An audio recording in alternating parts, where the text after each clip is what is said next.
Good morning, ladies and gentlemen.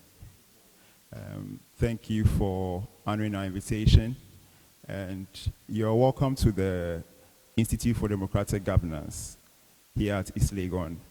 Before we start the program, I'd like us to do a brief exercise. I'll pass the microphone around and we all introduce ourselves, just briefly, your name and then the institution you are coming from. So I'll start with myself. My name is Ebenezer Obiakrofi, and I work here at IDEC. Achu Ayi, University of Ghana and IDEC. Christina Phil, the Embassy of Denmark. Rita Dubenu, Genset, Ghana. Philip Duku Osei Kempa. My name is Iwolga. I work here at IDEC. Antoinette Abba, GBC Radio. Daniel Asante, New Times Corporation. Nicholas Awochi, I work for the Institute of Local Government Studies.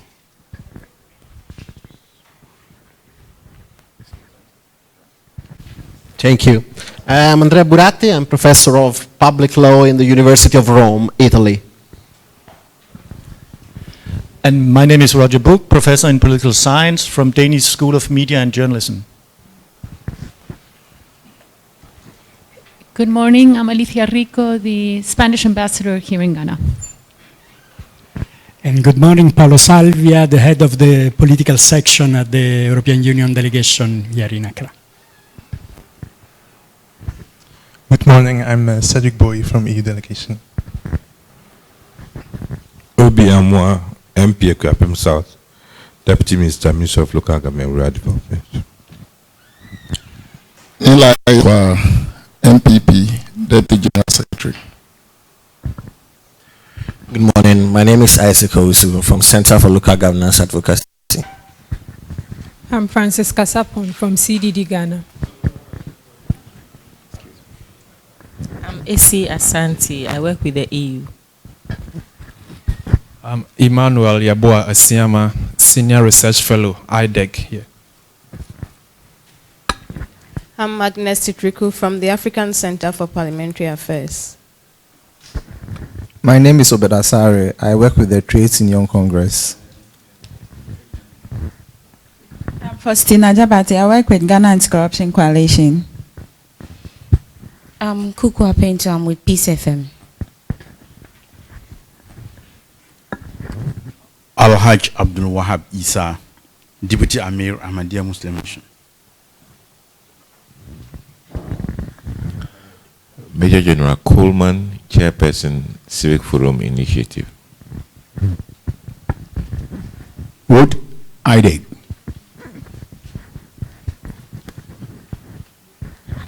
Eva Bugabi, IDEC. Dosina Dromnaboaji, IDEC. John Nameka, Acting Chairman and National Chairman, the Liberal Party of Ghana. I'm Asmeni Emmanuel Krant. I'm with Metro Television. Sandra Jani, Metro TV. Abidua Lucy, Apia from Ghanaian Times. Victoria Queen of Curious Minds. Senior Glaston, Easy. Rebecca Ekpe, Ghana Journalists Association. Efua Dote, International Federation of Women Lawyers. FIDA Ghana.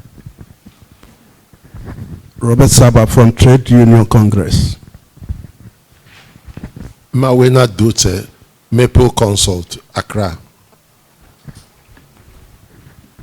Gideon Amankwa, GIZ.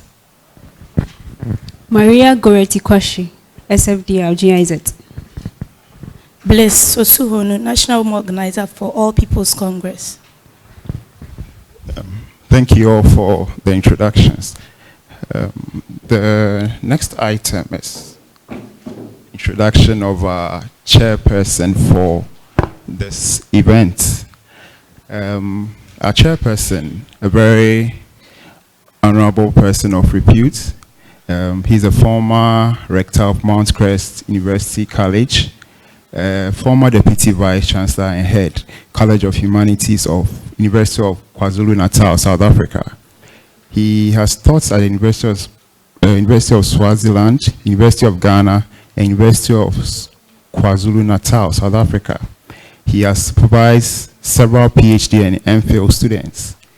Through his contributions, he has taught not only the next generation of scholars, but also significantly contributed to a wide array of knowledge. He also has served as external examiner and assessor for several universities, both locally and internationally. He has published extensively in the form of books, chapters in books, journal articles, review articles, and book reviews. He is a rated researcher by the South African National Research Foundation and Ghana's foremost and internationally well-known scholar in developmental public administration and policy.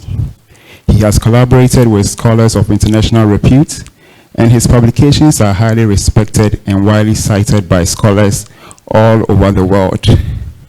He is a senior research fellow here at the Institute for Democratic Governance. Ladies and gentlemen, help me welcome your chairman, Professor Joseph Achu-Ai. Thank you, Eben. Good morning again, and a warm welcome to all of you to, IDEG.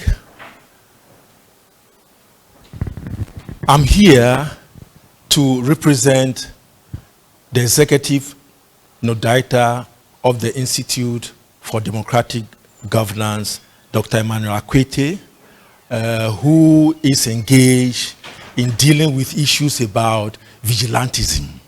So he's away on national assignment, and he's asked me to deputize, for him. Your Excellencies, Deputy Minister for Local Government and Rural Development, Chief Directors, I can see the new director of the Institute for Local Government Studies, Dr. Nicholas Awachi, welcome. And then, of course, others. So you are welcome, media, you are welcome. I welcome all of you to this conversation. We call it, public conversation, because we want to actually deal with a very important issue, the issue of the participation of political parties in decentralized local governance. The Institute for Democratic Governance, IDEG, and the Civic Forum Initiative, CFI, have led the advocacy for what we call democratic devolution. And in democratic devolution, we have some, components. The first component is how can we make decentralized local governance inclusive? So we are talking about inclusion. The second issue is how can we make sure that political parties are part of decentralized local governance? The third one is that if we want political parties to be part of decentralized local governance, they must undergo education, orientation, that they cannot continue to be electoral machines, but they must be developmentally oriented or minded.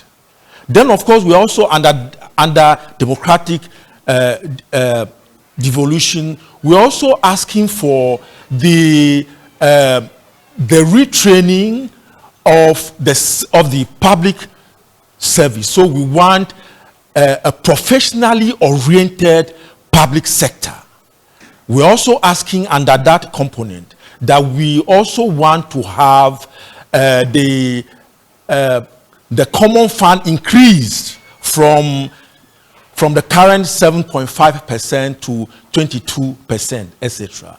But finally, we're also asking that if you want to bring inclusion, we also need to look at how do we deal with women, disadvantaged groups, ethnic minorities. How do we include them? And we are proposing, IDEC has been proposing that we need a mixed member proportional representation. That says that 70% of the assembly members must be popularly elected, and the 30% based on proportional representation, based on the strength of the party. So these are the components of democratic devolution, which is a huge one.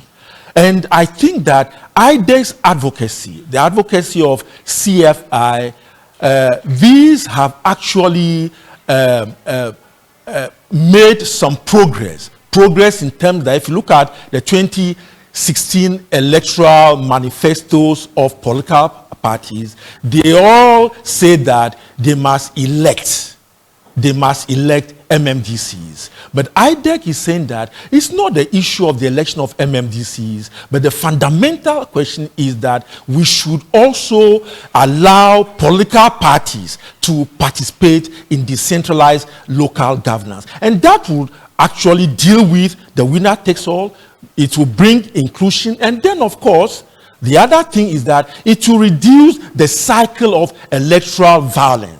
Because if you look at it now, the winner takes all. When you have lost national elections, you go to sleep for another 4 years. And if you look at what is happening in the Ghanaian parliament now, there are only 2 political parties out of 25 political parties. The other parties are sleeping because they are not part of the national electoral system of parliament, and they are also not part of the local governance system. So how do we make the local governance system more inclusive than it is now? This is what IDEC has been advocating for since 2010.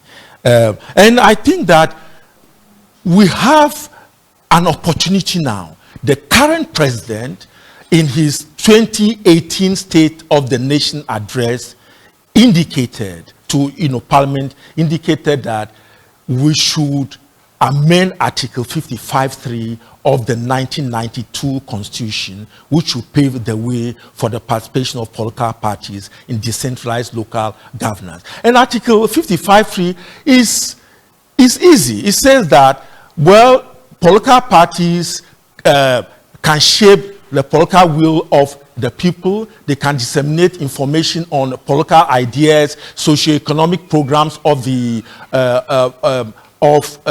socioeconomic programs of the country, and then of course they can sponsor candidates for elections to public office, except in district assemblies and other local government, lower local government units.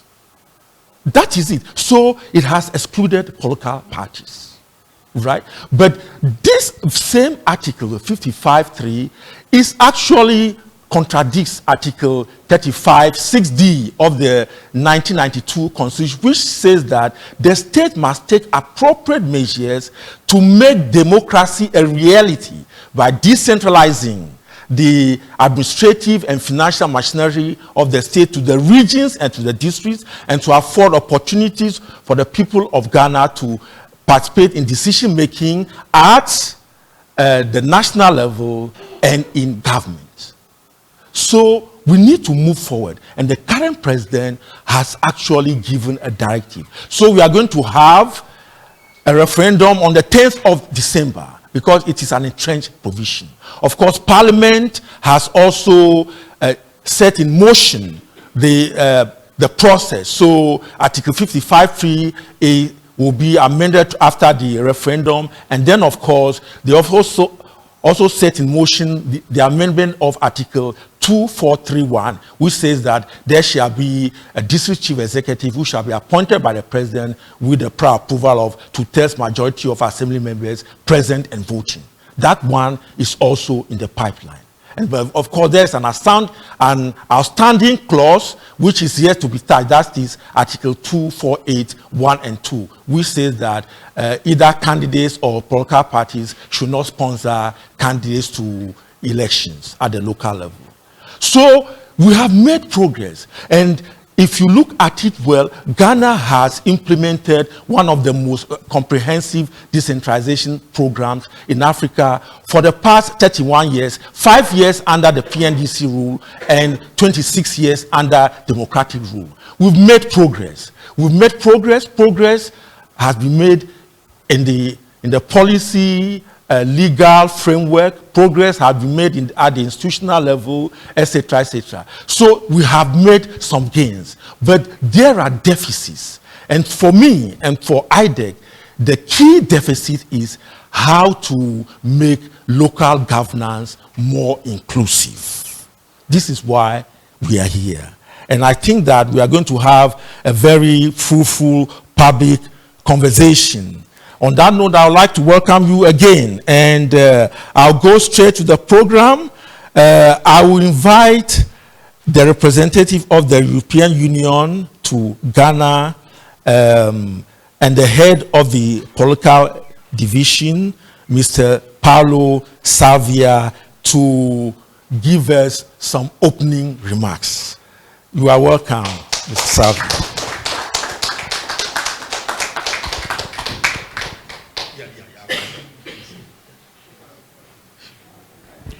Hello, thank you very much. Allow me, first of all, to skip, I will use the formula, all protocol observed, but really I want to thank every one of you to be there. I think this is a debate that touch or should touch very closely every citizen in the country. It's not yet maybe arrived to the big public, but I think we all should do what we can to involve everybody in this discussion, because it's a discussion that really will touch the life of everybody in the country if, as we hope, the reform will go on. I'm also happy to be here because the idea of this activity came from a little group of young colleagues at the European Union delegation and some of member states' embassies. They were young people here in the country for internships, so for a short period, and we proposed them to choose one issue that was of relevance for the country and for them, and to start working on that. And they, of course, choose almost 2 years ago this debate on the constitutional reform. They met with several members of political parties on the two sides of the parliament. There was a first internal meetings with a few members of the parliament, and from that meeting actually came the idea, why don't you organize to bring some of the experiences of Europe here to contribute to this discussion? Because of course one thing is to change the 2 articles in the constitution, but a much more complicated thing, even if already the first one is not simple given the rules for changing those articles, but then even more complicated is to organize, understand and agree on which are the rules to organize the new system.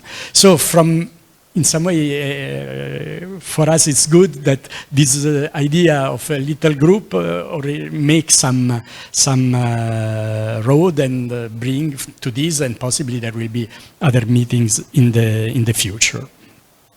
So we asked our colleagues from member states to search in their networks, in their countries, and at the end we had the pleasure to have identified the 2 experts that today, and of course I will be sure to leave to them rather time to present their ideas. We had few objectives in mind with this activity, and of course we joined forces with IDEG. We had discussion, of course, with many other organizations, civil society, but of course IDEG was on the fair front, if I can say, on this reform, and it's really a pleasure to be working together on this.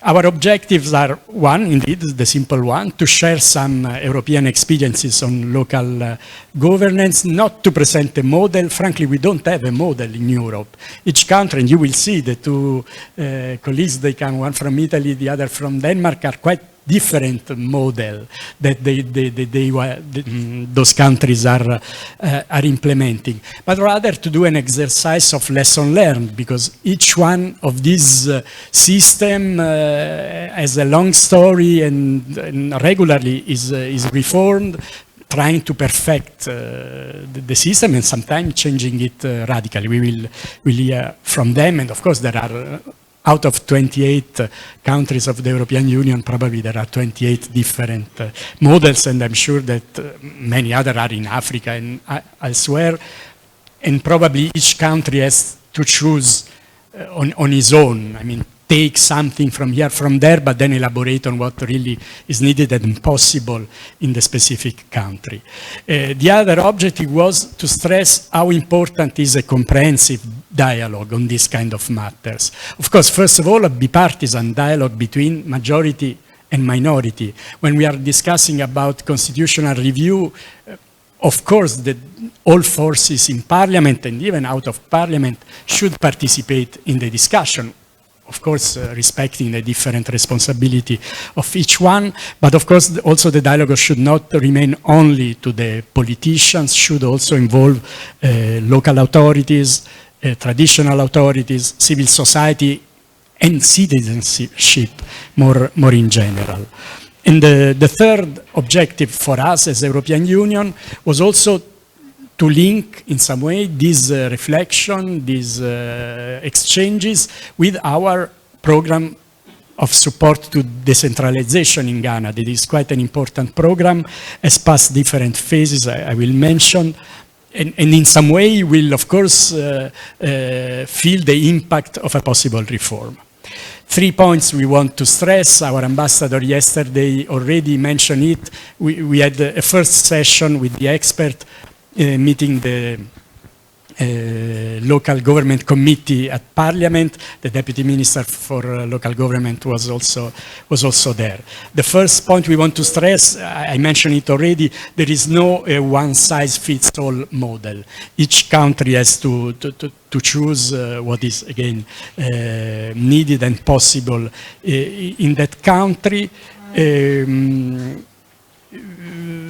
But we, anyway, as you consider, of course, as you know, at the EU, decentralization is a key element also because we have additional levels. I mean, I'm an Italian, we have the municipality, the provinces, then the professor will tell better than me, the regions, the national, but then the European Union level. So that also obliges us of a continued exercise to understand which responsibility will go to which level, but also to reinforce the communication between the different levels, because if not, the system will not work. And this actually, at present, what are the responsibilities that the European Union itself better can manage is a very important debate in Europe at this time. The second point, indeed, to stress is the question of the bipartisan dialogue. Anyway, the rules for changing the constitution oblige to this dialogue. We welcome very much, I think in another activity that was organized by IDEG and other civil society organizations, two key leaders of the two parties, I think the chairman of NPP and general secretary of NDC, confirmed from both parties support to the reform process. That is important, but it's not enough to state that this is the case. Then there is a lot of activity that needs to be done all over the country. And third, regarding our program of support for decentralization in Ghana, in the current phase, which contribute to the national decentralization policy framework, the actual phase of the program is dealing with this, supporting the policy framework and the National Decentralization Action Plan. But we are also discussing with the government and civil society how to support the referendum process, given and if it's confirmed that there is general agreement on the necessity to go to the referendum and to reform, and also to the process that will follow to, again, identify better the rules and regulation that have to form the system coming from the reform. So that's all from my side. I'm also very interested to listening to the presentation. Actually, the presentation in some way I already heard yesterday at the Parliament, but especially to the discussion this morning also on the radio. There were a lot of interesting questions coming from the public, so I'm sure will be the case also today. Thank you very much.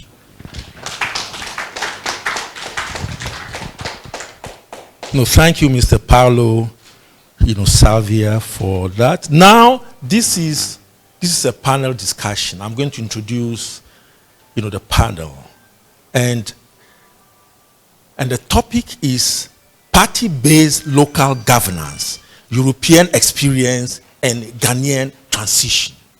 The Ghanaian transition, the argument is that we are transitioning from no party base to party base. And the political parties have been out of local governance since 1958, over 61 years, in Ghana, so that's it. So we have three speakers. The first speaker who will speak on the Ghanaian transition is Mr. Kwesi Jonah. Mr. Kwesi Jonah was the head of the Department of Political Science, senior tutor of Legon Hall, master of Legon Hall. Legon Hall, as you all know, is the first hall of the University of Ghana, and of course, arguably the best hall around. I belong to that hall, so and so then of course he is, currently senior research fellow at IDEC, so he will speak on the Ghanaian transition. The second speaker is Professor Andrea Buratti. Professor Buratti will speak on the European experience, Italy. Professor Buratti is an associate professor in comparative public law at the University of Rome, of Vergata, Department of Law. He holds a PhD. He is the author of over 50 essays and monographs, and he has a lot of other academic profile things.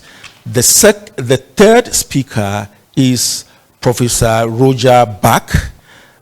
He is with the Danish School of Media and Journalism, Aarhus, Denmark. He will speak on European experience, Denmark. Professor Bach holds a PhD in political science from the University of Southern Denmark, and of course an MA from Aarhus University. He's worked with one of my good friends, Professor Jürgen Ecklit, who does work on elections, and he's also he has a couple of publications. So they have 25 minutes each.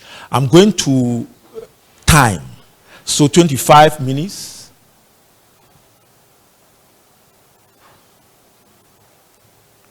So 25 minutes, I would actually say you can continue or not. So that's what I'm going. So my turn now to invite Mr. Kwesi Jonah to present the Ghanaian transition.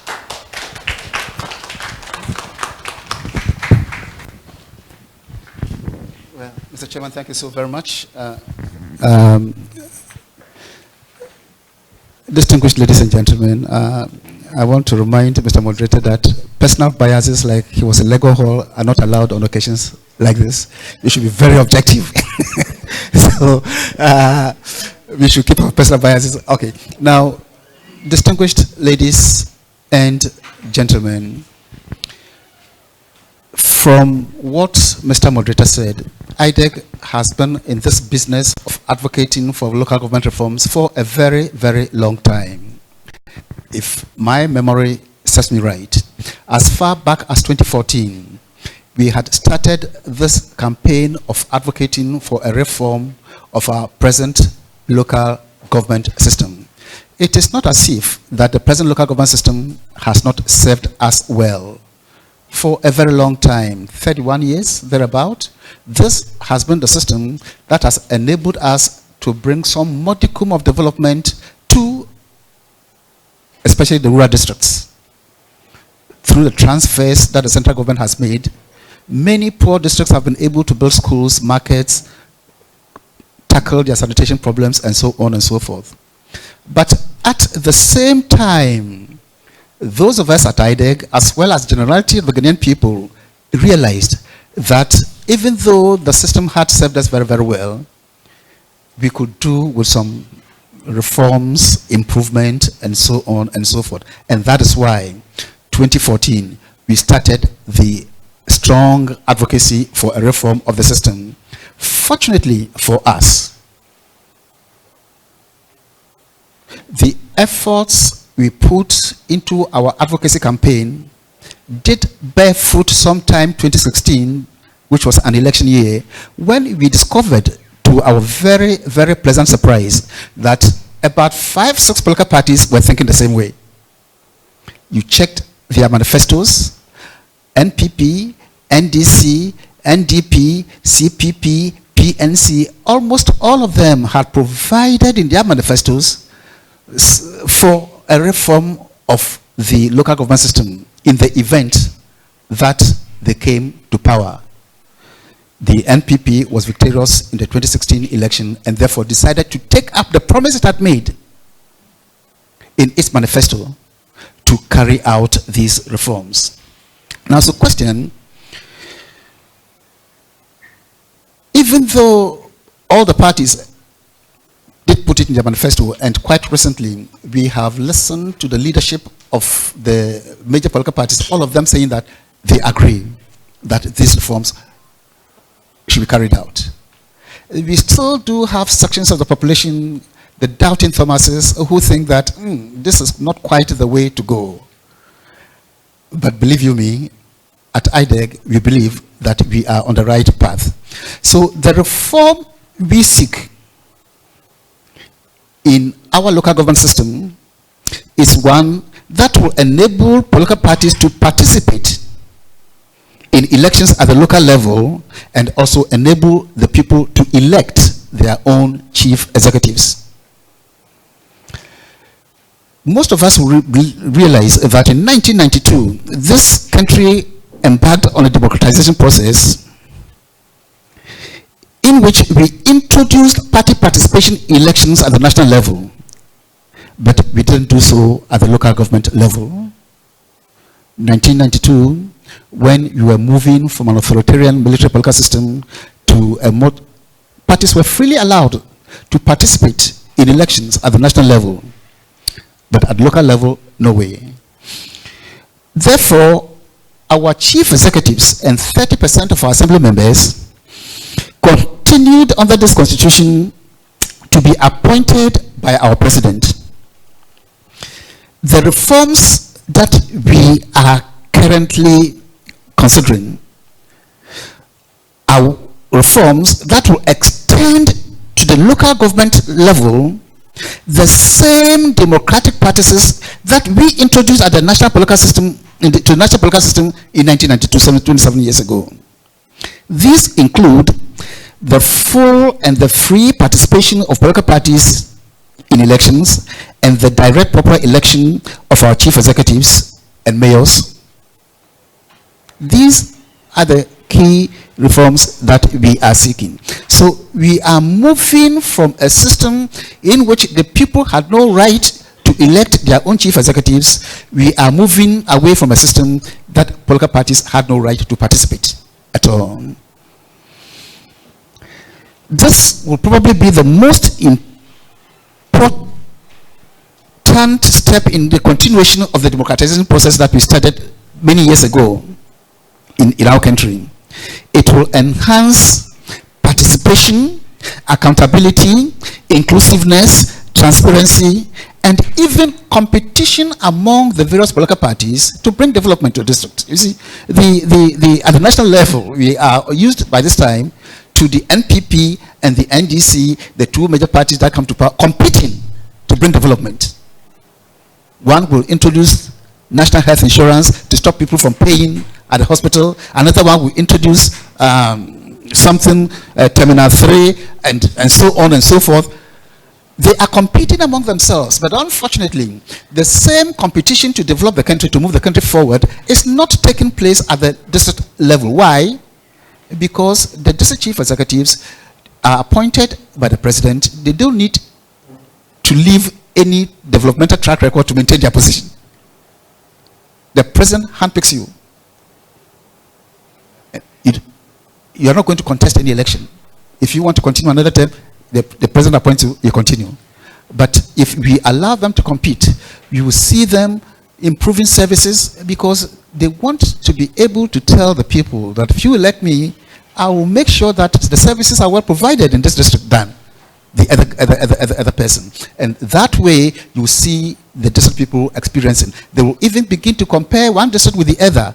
This district, which is, governed by Party A, they are doing so well. This other district, which is governed by Party B, they are not doing so well. And so this kind of competition, which has hitherto been missing in our competitive politics, will be seen.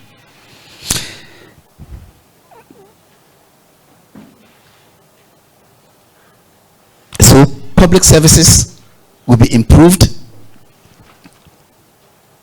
Now, though we every day hear the parties agree, people agree, and so on and so forth, we still have some sections of our population who simply don't believe that this is the right way to go.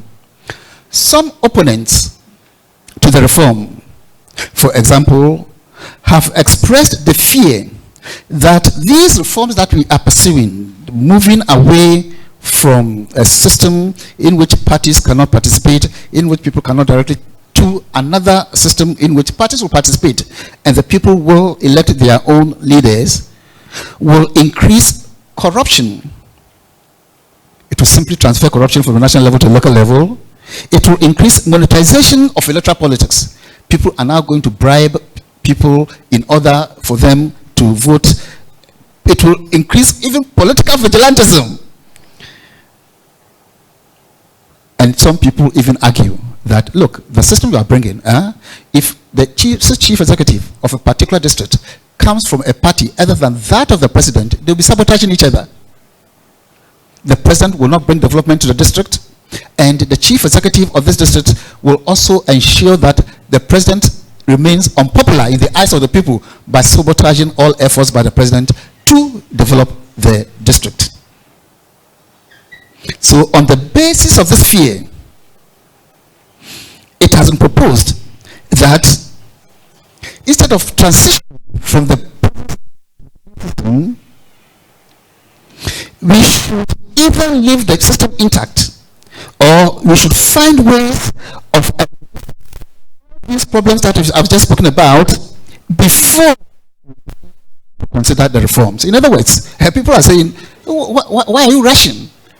There's corruption, there's monetization of politics, political vigilantism. Why don't you concentrate your efforts solving these problems before you think about people directly electing their MMDCs, before bringing political parties into this system?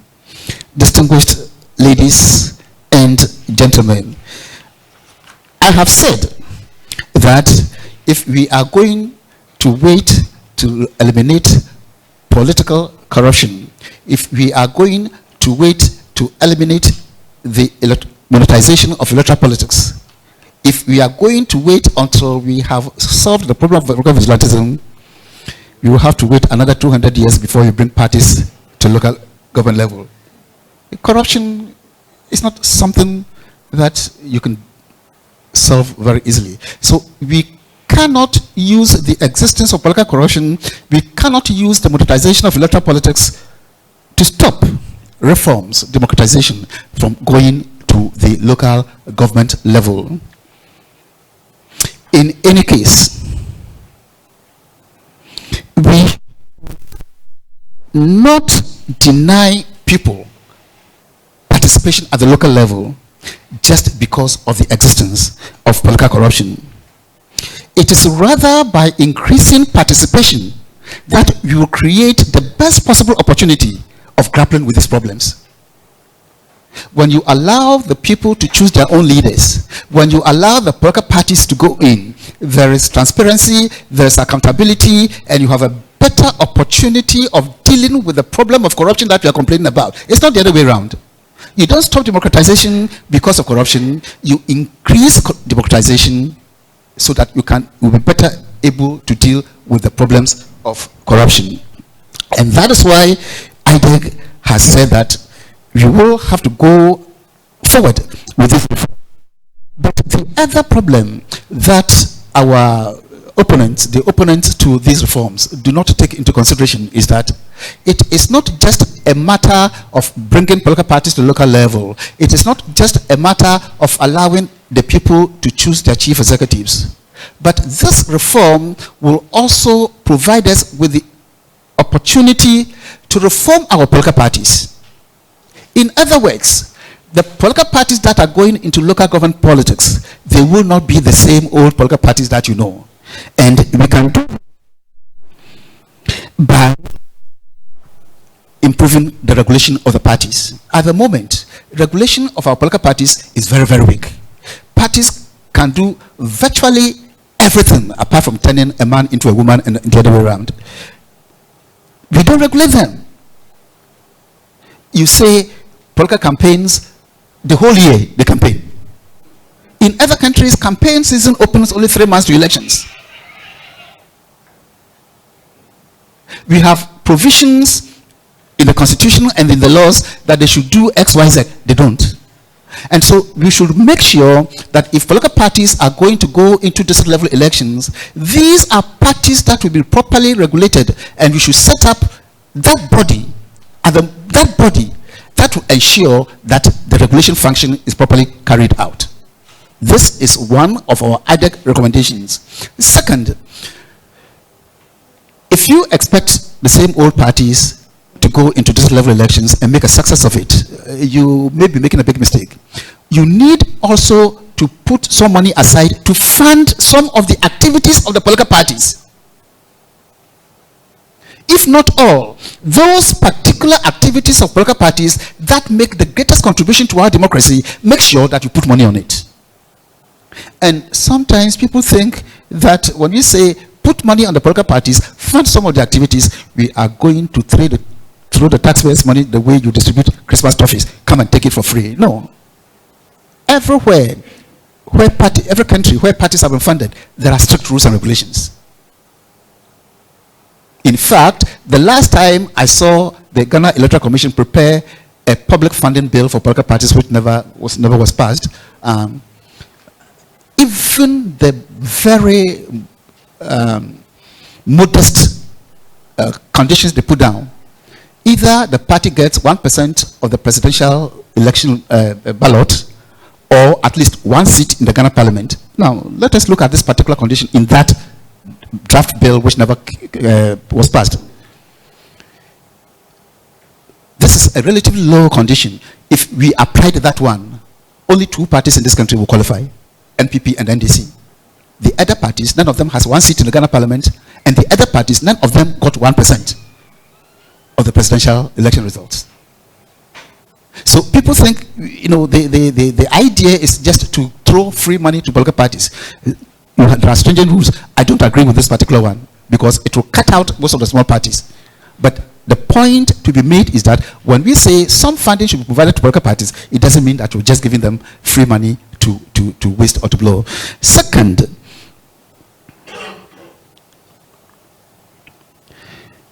capacity development.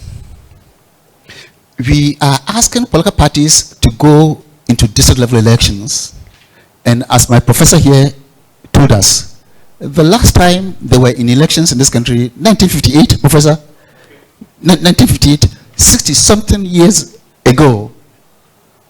And so they simply do not know how to operate at the district level. You go into district level elections, they are probably going to do the same things that we've been doing. No, it will not work. Every district has its own peculiar problems. You need to study them. You need how to aggregate the problems. You need how to... So we need to build the capacity this time around. It is not a national level politics where your national manifesto says free education and then you just jump on the back of free education to come to power. This time around, you are dealing with a particular district with particular problems. So capacity building. So distinguished ladies and gentlemen, we are in the process of moving our political system from one in which political parties were not allowed to participate in local government, from one in which the people living in the districts could not elect their own chief executives, to one in which all these things will be done. What is needed first and foremost is for us to think about other reforms that will make this one effective. And by this, I mean political parties should be improved and other systems should be put into operation. Distinguished ladies and gentlemen, I have seen my friend looking at his watch, and therefore I will not talk too much. I will stop here and donate the rest of my time to the two professors. Thank you so much.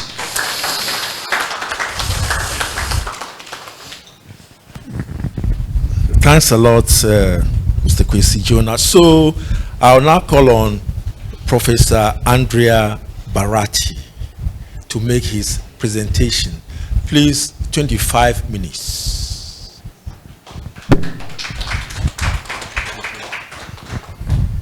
Oh my God.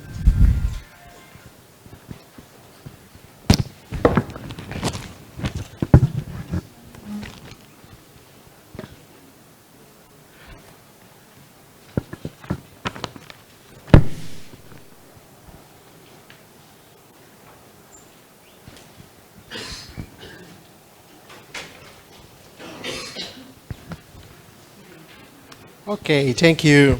Thank you, Mr. President. And I would like to thank the Institute for Democratic Governance and the delegation of the European Union to Ghana for their invitation, which gives me the opportunity to contribute to raise the awareness of the public opinion on this important reform of the Constitution on local governance, which I deem is a seminal for the quality of democracy in your country. And the role of the media is fundamental in raising the awareness on this topic. In my perspective, the proposed plan of reform of the local governance would represent an important improvement in the quality of democracy in your country. I don't want to blame the current system, the current legal framework of the local government in Ghana. You know very well your constitution, much better than me. These are the relevant provisions of the constitution which now represent the regulation of the local governance. Well, this system managed to develop self-government without triggering political conflicts at the local level. These rules have fulfilled the goal of spreading democratic culture in a way which was compatible with the state building process and the necessity of preserving quality and efficiency of the administration. However, this is the point. After many years since the adoption of the Constitution, we now observe how democratic culture has grown in your country. Ghana's political party represent stable and reliable pillars of democracy and are ready to take part in local elections in an official way, developing the targets set in Article 35 of your Constitution. You all know that in contemporary constitutional democracies, a well-structured system of local government with relevant and effective powers and a comprehensive democratic life represent an essential standard of liberal democracy. The American tradition of federalism and local government until World War II was just a peculiar system of government in that nation, in a global environment of strongly centralized national states.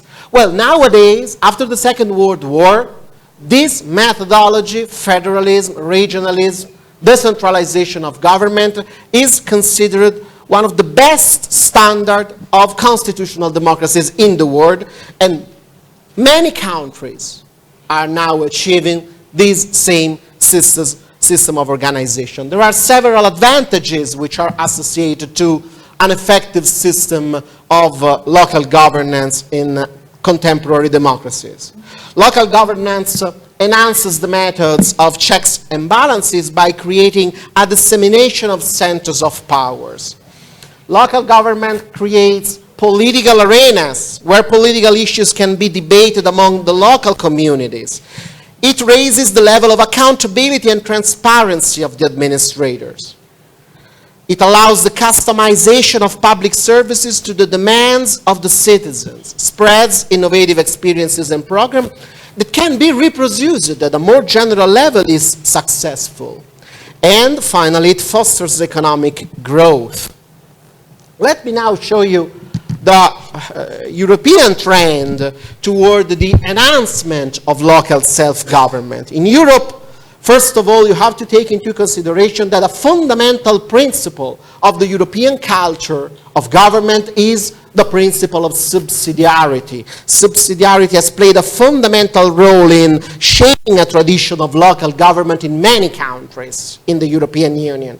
This principle entails that public functions should be performed at the level of government which is closest to the community involved. This is not only a political value, but there are economic evidences which demonstrate that this principle is a sound principle of government.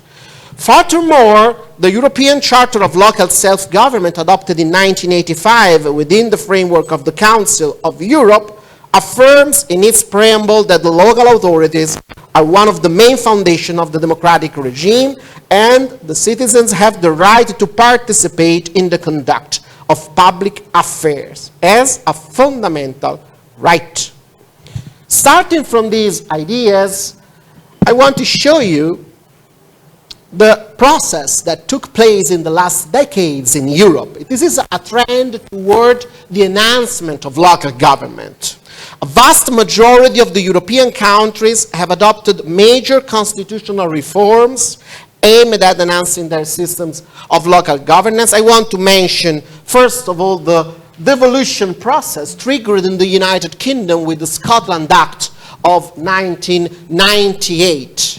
This is worth to mention because the United Kingdom was, since that moment, until that moment, sorry, a strongly centralized national state. With the devolution process, they triggered a process of decentralization, which is now a traditional feature of that constitutional system. At the moment in which they made this revolution in their country, they were not aware of all the consequences, but they learned from the experiences of the other countries, and especially from the experiences of the countries member of the Commonwealth. They looked at Australia, they looked at Canada. They were federal states, very well working federal systems. They learned from those experiences and established their Devolution Act. The same happened in France in 2003 with the creation of the regions. And in Europe, you have countries like Italy and Spain with strong regional systems since the adoption of their constitutions. 1978 in Spain, 1948 in Italy. Germany, Austria, Belgium, they are federal states. And I don't add anything about Denmark because Professor Buch will tell us a lot on the experience of this country. In the vast majority of these countries, decentralization involves even legislative functions, administrative functions, and a certain degree of fiscal autonomy within the framework of national rules and in respect of national solidarity between the regions. For our purpose, it is important to stress that whatever functions they are entitled to carry out, the political institutions of local entities are almost always elected on the basis of democratic elections open to political parties competing one with the other. The participation of national political parties to local elections presents several advantages for the quality of democratic life. This is what European experience shows. For example, national political parties can feed local politics with issues, programs, and plans debated at the national level. They strengthen national cohesion.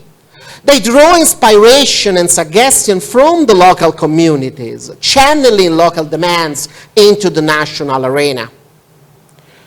Moreover, direct election of executive and legislative branches of the local level can contribute to raise administrative skills, competencies of the political establishment. They can help to create a class of politicians with skills in local government who are able to become protagonists in the challenging tasks of administration at the central level. And let me add one point.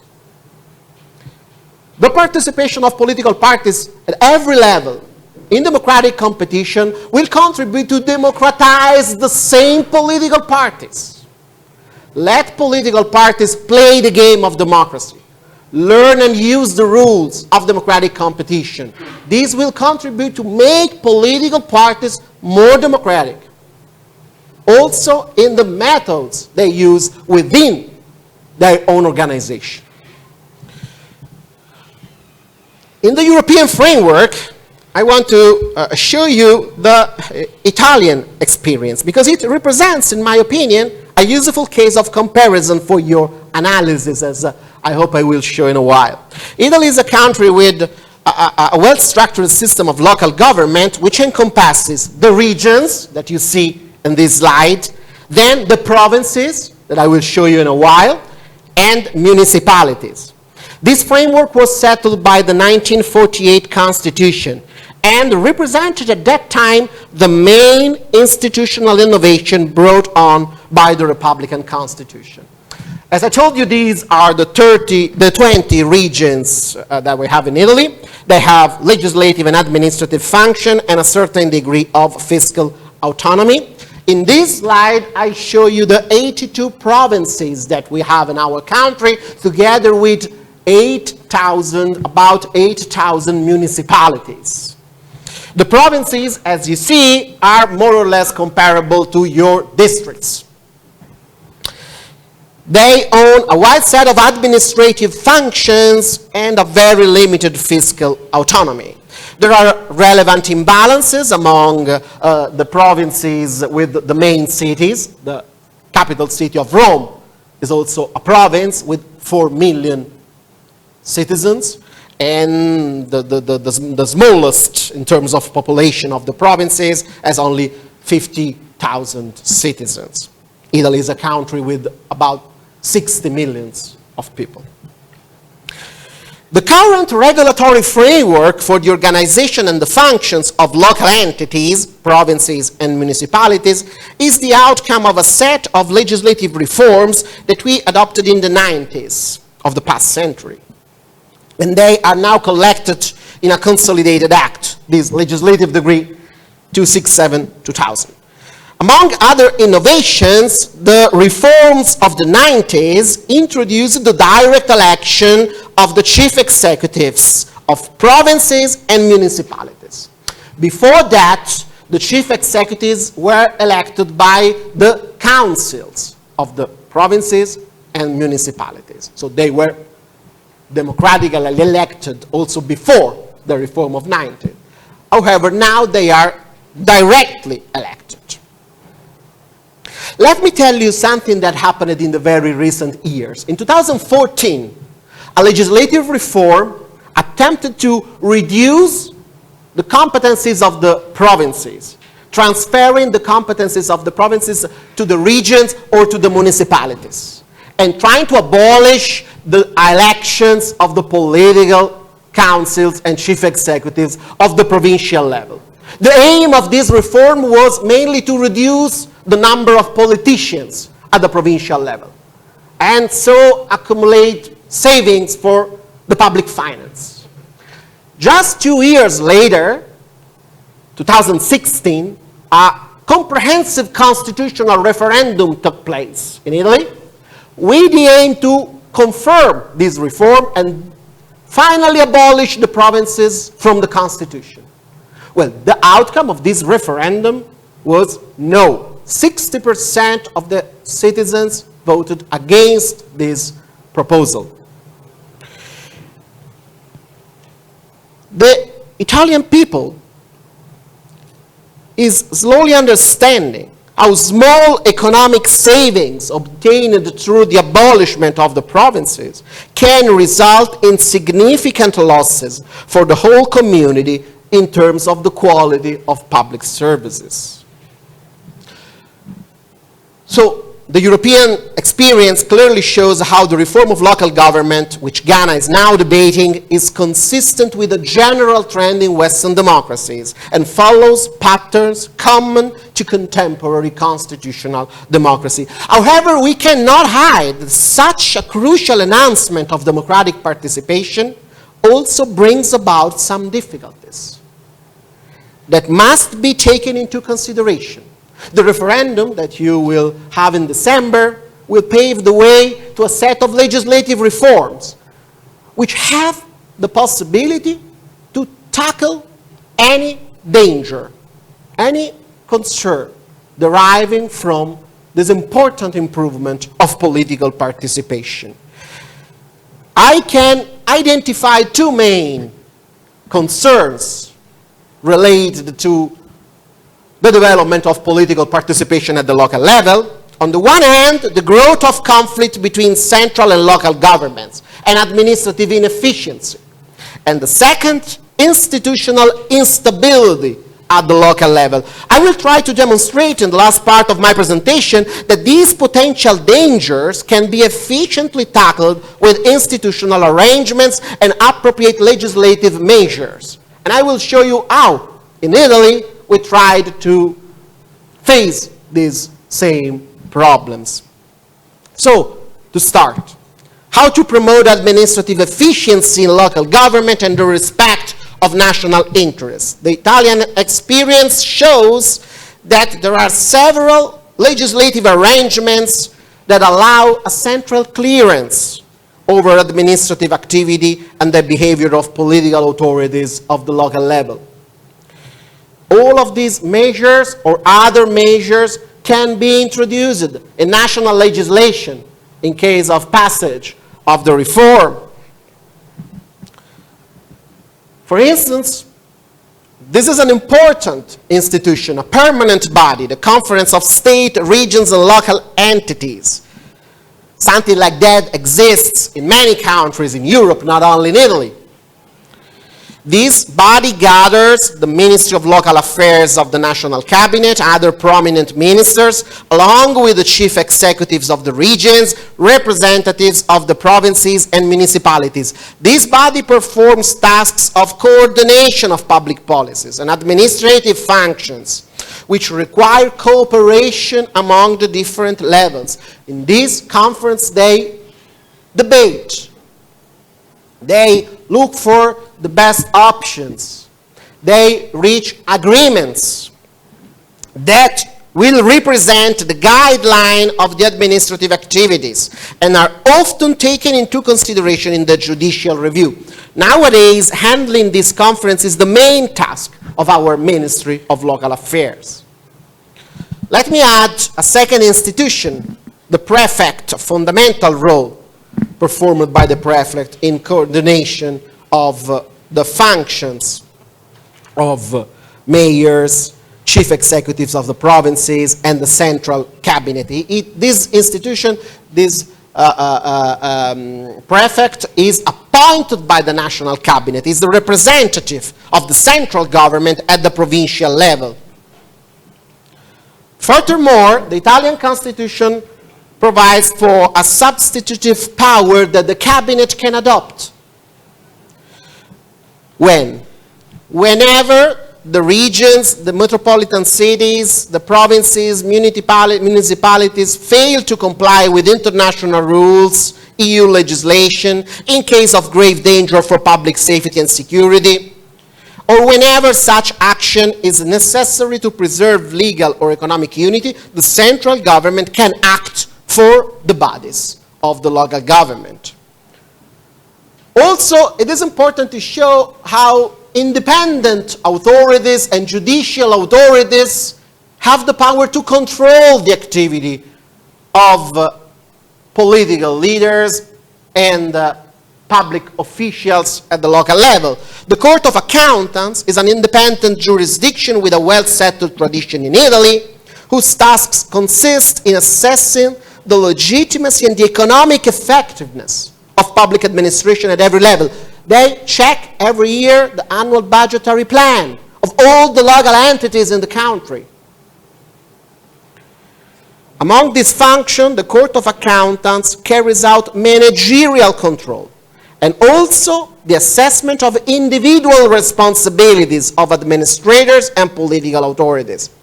Furthermore, we've now established the National Anti-Corruption Independent Authority, which is the outcome of a process triggered by an international treaty, the Treaty of Merida, for the fight of corruption. Let me tell you that in the history of Italy, corruption at the public level is a major problem. It's always been a major problem that we are now trying to tackle in an efficient way, both at the national and at the local level, both as a political corruption as well as an administrative corruption. However, the direct election of chief executives that we introduced in the 90s contributed to reduce the risk of corruption at the local level. There is the possibility of improved accountability and transparency thanks to direct election. And furthermore, let me remind you that the best way to tackle corruption is to spread power, share powers among different authorities. This is now evident in the international experience. Finally, the cabinet of the national government has a power to remove the mayors and the chief executives for breaches of the constitution, serious and persistent violations of the law, serious grounds of public order, and so on and so forth. We seldom use this power.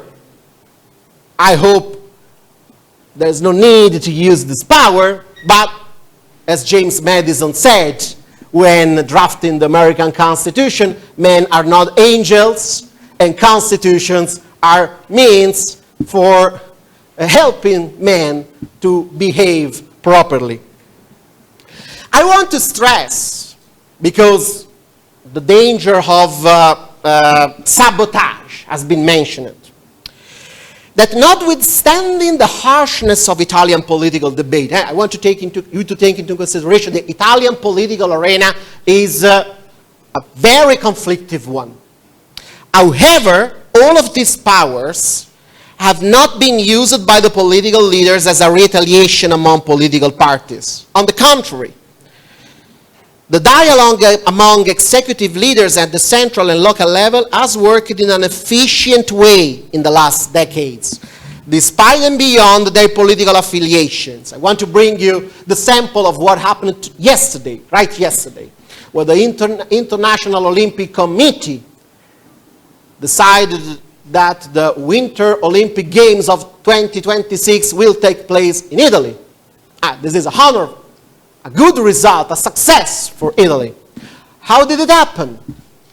It was the cooperation between the city of Milan, the second city of Italy, where these games will take place, and the national government.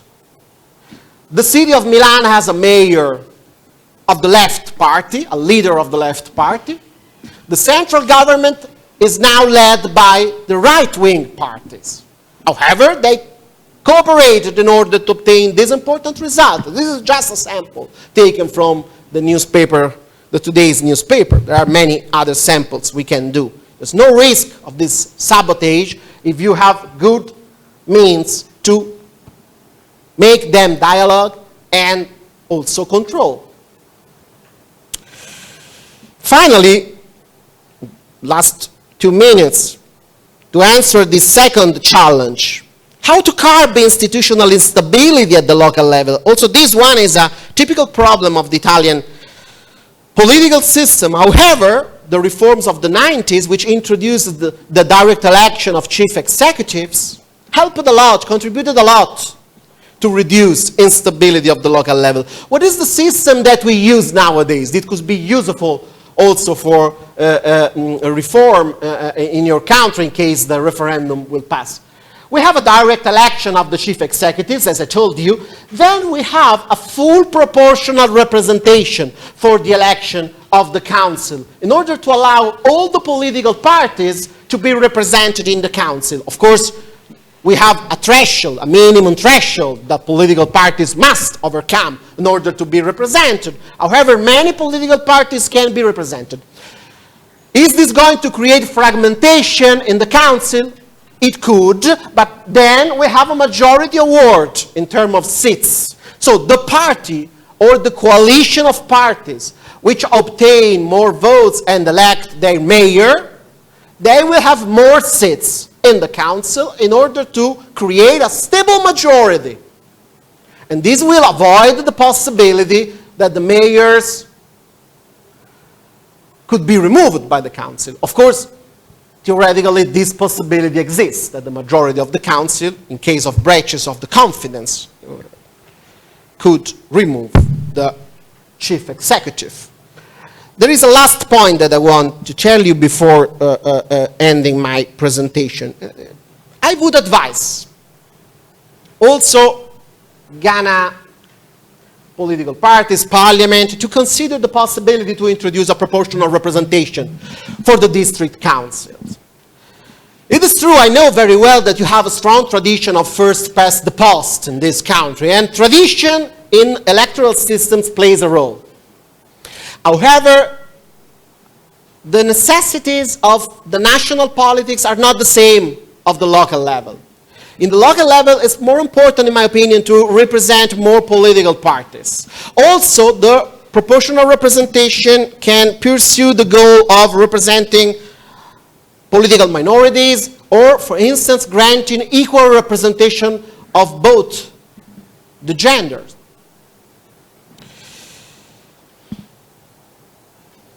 The majority award is a methodology which allows a proportional representation to be compatible with institutional stability at the local level. In conclusion, the advantages of the proposed reform of local governments in Ghana are, in my opinion, evident and confirm the opportunity to undertake this step of improvement. It is important to take into consideration that the Parliament has the possibility to take all the necessary measures to tackle the potential difficulties arising from this reform.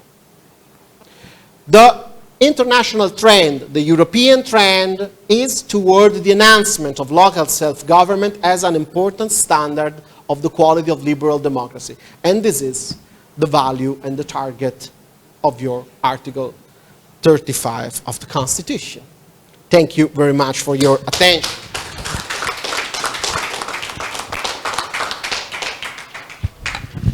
Thank you, Professor Andrea Baratti, for that perspective. Now we listen to the European experience, the Danish perspective, to be delivered by Professor Roger Book of the Danish School of Media and Journalism. 25 minutes, please.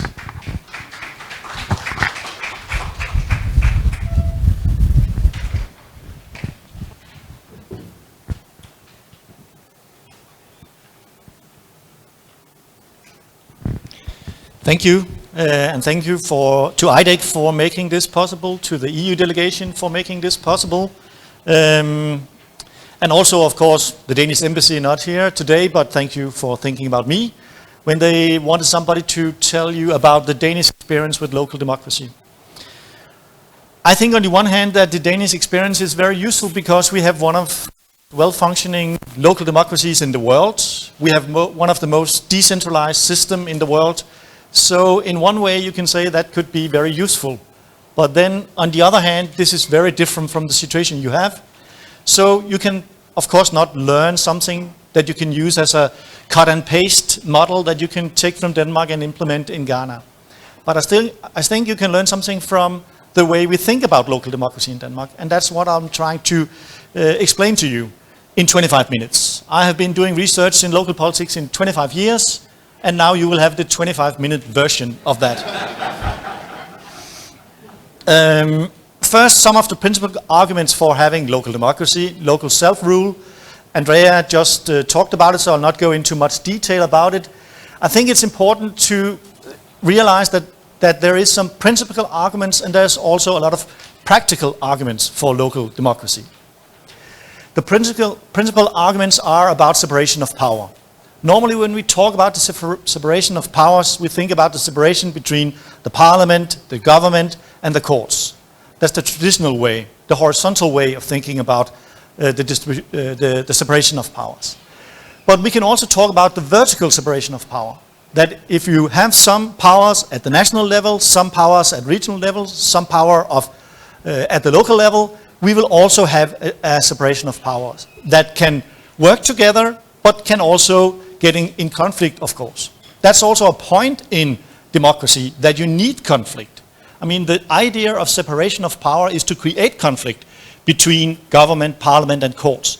It is not only to create harmony, even though, as I will show you, this is very much the situation in Denmark. There is also an economic argument for local democracy, that by making local solutions that fit the local area, the local conditions, the local voters, you would get a more efficient system.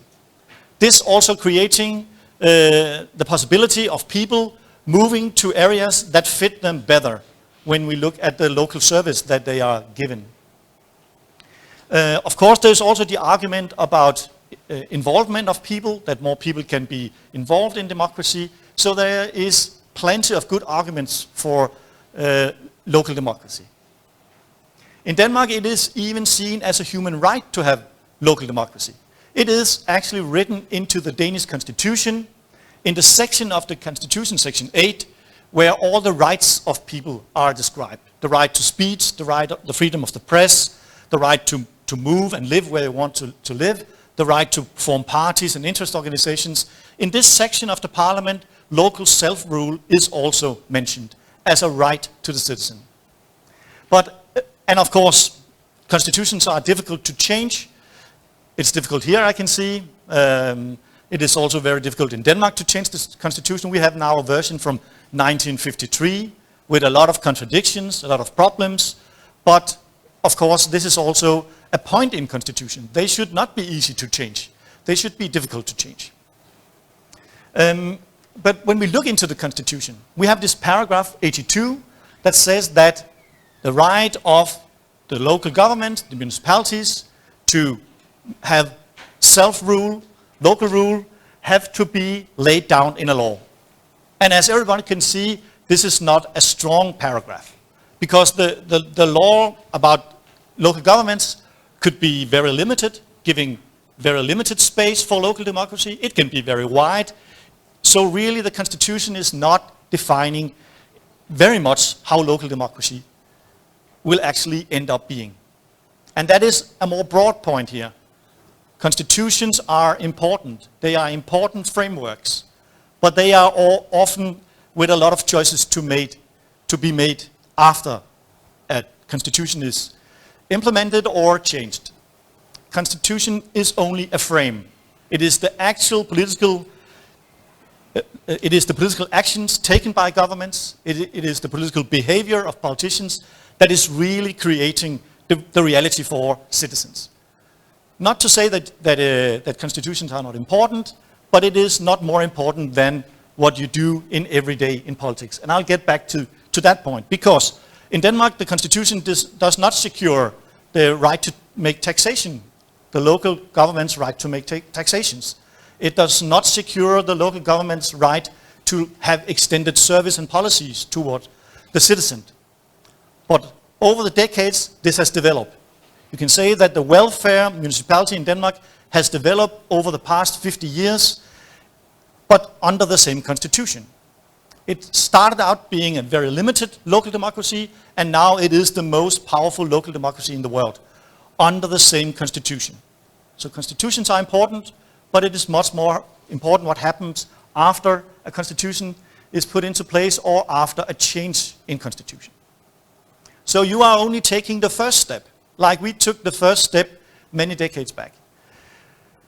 Until 1919, we had the same system as you have. where the mayors was appointed by, at that time, the king and the government. We changed that in 1990. So local democracy really has been developing since 1990. It took us maybe 100 years to develop what we have today. The same with the service level that you see in Danish municipality. We have a welfare municipality giving a lot of service to citizens. This happened over the past 50 years. So you are taking the first step, but there is 10, 15 steps to be taken after this change. But the first step is, of course, very important, because if you don't take the first step, you will not need step number 2, 3, and step number 10. Local governments in Denmark has been developing from, you can see the small picture over there in the corner, that is the local government 50, 60 years ago. A group of 5, 7, 9 men, of course, meeting at the home of one of the politicians, making all the local decisions. And up here you can see this big building. That's local government today. A big building, much more politicians, much more professionals working in local government, and all this change has happened under the same constitution. And this has been built on a political consensus in the Danish parliament, and you can maybe say in the Danish society, that we have seen that strong local democracy works well. And this consensus has developed over the years. So we are not fearing that with a new government, actually there's a new government coming up maybe this week or next week, we are not fearing that something will happen to local democracy, because there is a broad consensus about local democracy. Even though we see tendencies these years to more centralization, that the national government maybe wants to control a bit more than they used to be.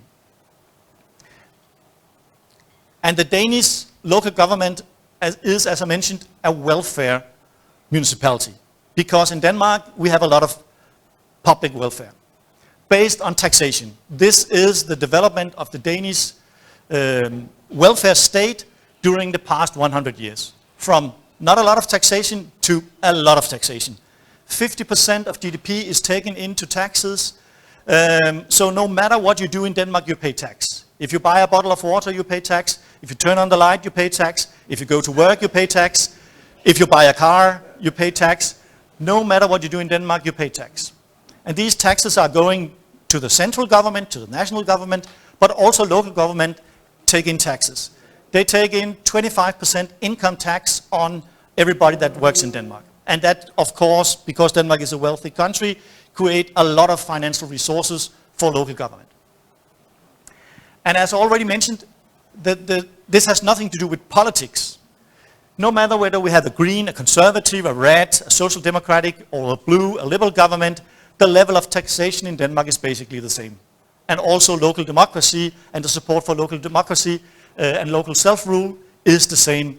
We have broad consensus on the major political issues in Danish politics. And of course, this is very helpful in creating stable structures and also creating stable local democracy. And this is not the situation everywhere in Europe, because the control over the public resources, the public finances, is very different in different countries.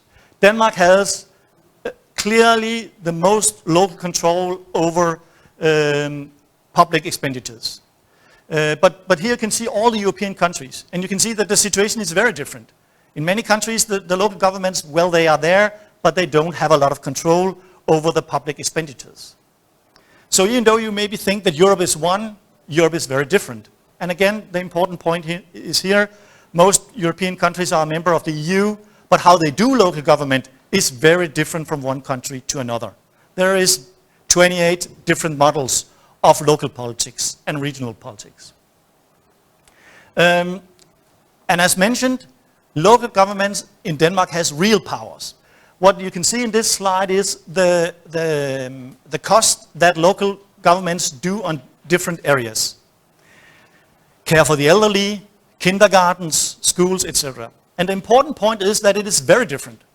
Some municipalities spend a lot of money on daycare. Other municipalities spend much less on daycare per child. Some municipalities spend a lot of money for care for the elderly per elderly while other municipalities spend much less. The difference is 50%, 100%, 150%. So this shows the real autonomy of municipalities in Denmark. They can make different solutions. And this is, for me, one of the most important practical arguments for local democracy. That when you create different solutions, you gain two things. You gain the possibility of see what is really working. If you want to create better care for the elderly, better daycare institution or better schools, or do much more for the environment, you can actually have in Denmark 98 different versions of trying to solve the problems. And that way around we have a kind of experiment going on where you can see who are successful, who are less successful in trying to deal with the real problems that we have in our country. And that's also what I think when I see Ghana. I can see that you have some of the same problems as we have, but also some different problems. And that I think should be one of the main arguments for this change of the constitution. Because people are interested in democracy, they are interested in participating, but to be honest, they are more interested in having good health service, good transportation, good renovation. And that is exactly what you can gain by having strong local government, that they will be able to show that they do well. I know the debate in Ghana is very much about corruption and trying to buy your way into politics. And this is, of course, important considerations. But it is important to stress that there is also another way to win elections in Ghana. And that would be if you give real power to local government, that is that the mayors, the chief executives, and the councils that do good, they will be supported by their voters. And those who are not doing their business well will not be supported. Of course, this is not the only way to gain power, but it is definitely also a way compared to all the focus on corruption and money in politics. And that's one thing that you gain. Another thing that you gain by having all these differences is people can move to a better solution. If you can see that the neighboring area or an area 100 kilometers away offers you better service, you can, as a citizen, move to a municipality or local government that gives you a better service. But I have to stress again that Denmark is a very special country with this extreme decentralization that also leads to a lot of satisfaction. The Danish citizens feel that local government are important because of all the power that they have. This also means that voters in Denmark are quite active when it comes to local politics. Not as active, that's the red one up there, that's the national elections, 80%, 85%, compared to the yellow and the green, that is local and regional elections. But even apart from that national elections are more popular, 70 to 75%, that is very high turnout in the European context, that people want to vote for local elections. And the blue one, I have to mention, that's the European Parliament, that is not having the same high turnout. Then, of course, when you think that you have all this decentralization and you have strong municipality, then you maybe think that the mayors are very powerful and that this is very powerful to make different solutions. But another thing is that you cannot find many red, blue, green patterns looking at the Danish municipality. Because mayors are not thinking in liberal or socialist policies. They are thinking in what are the problems in my local area and how will we solve that problems in our local area. So the patterns is more about dealing with the local problems. That is the focus of local politicians and mayors, not so much to do the socialist politics or the liberalist policy. A few words about parties in Denmark. We have many parties. We had an election 3 weeks ago and 9 parties got into the parliament because we have proportional representation and only a threshold of 2%. In local politics it's very much the same. We have all the parties and then we also have local lists. That is lists that are not linked to the national parties. the local list going 100 years back was totally dominating in local politics. So we actually started out with local politics dominated by local lists. But around 100 years ago, the parties took over. So now the parties are dominating. And local parties in Denmark, just like municipalities, are independent of the national party. Meaning that the local branch of the Social Democratic Party is not controlled by the Social Democratic Party in government or in parliament or the national Social Democratic Party organizations. They are really independent. So they choose who's going to run for office, they choose which policies they would focus on, and these policies would be different in different parts of the country, in different municipalities. Parties in Denmark are basically financed by public subsidy. When you go for national elections, you get, in the years after the elections, you get 33 Danish kroner per vote you got. So 1 million votes gives you 33 million Danish kroner.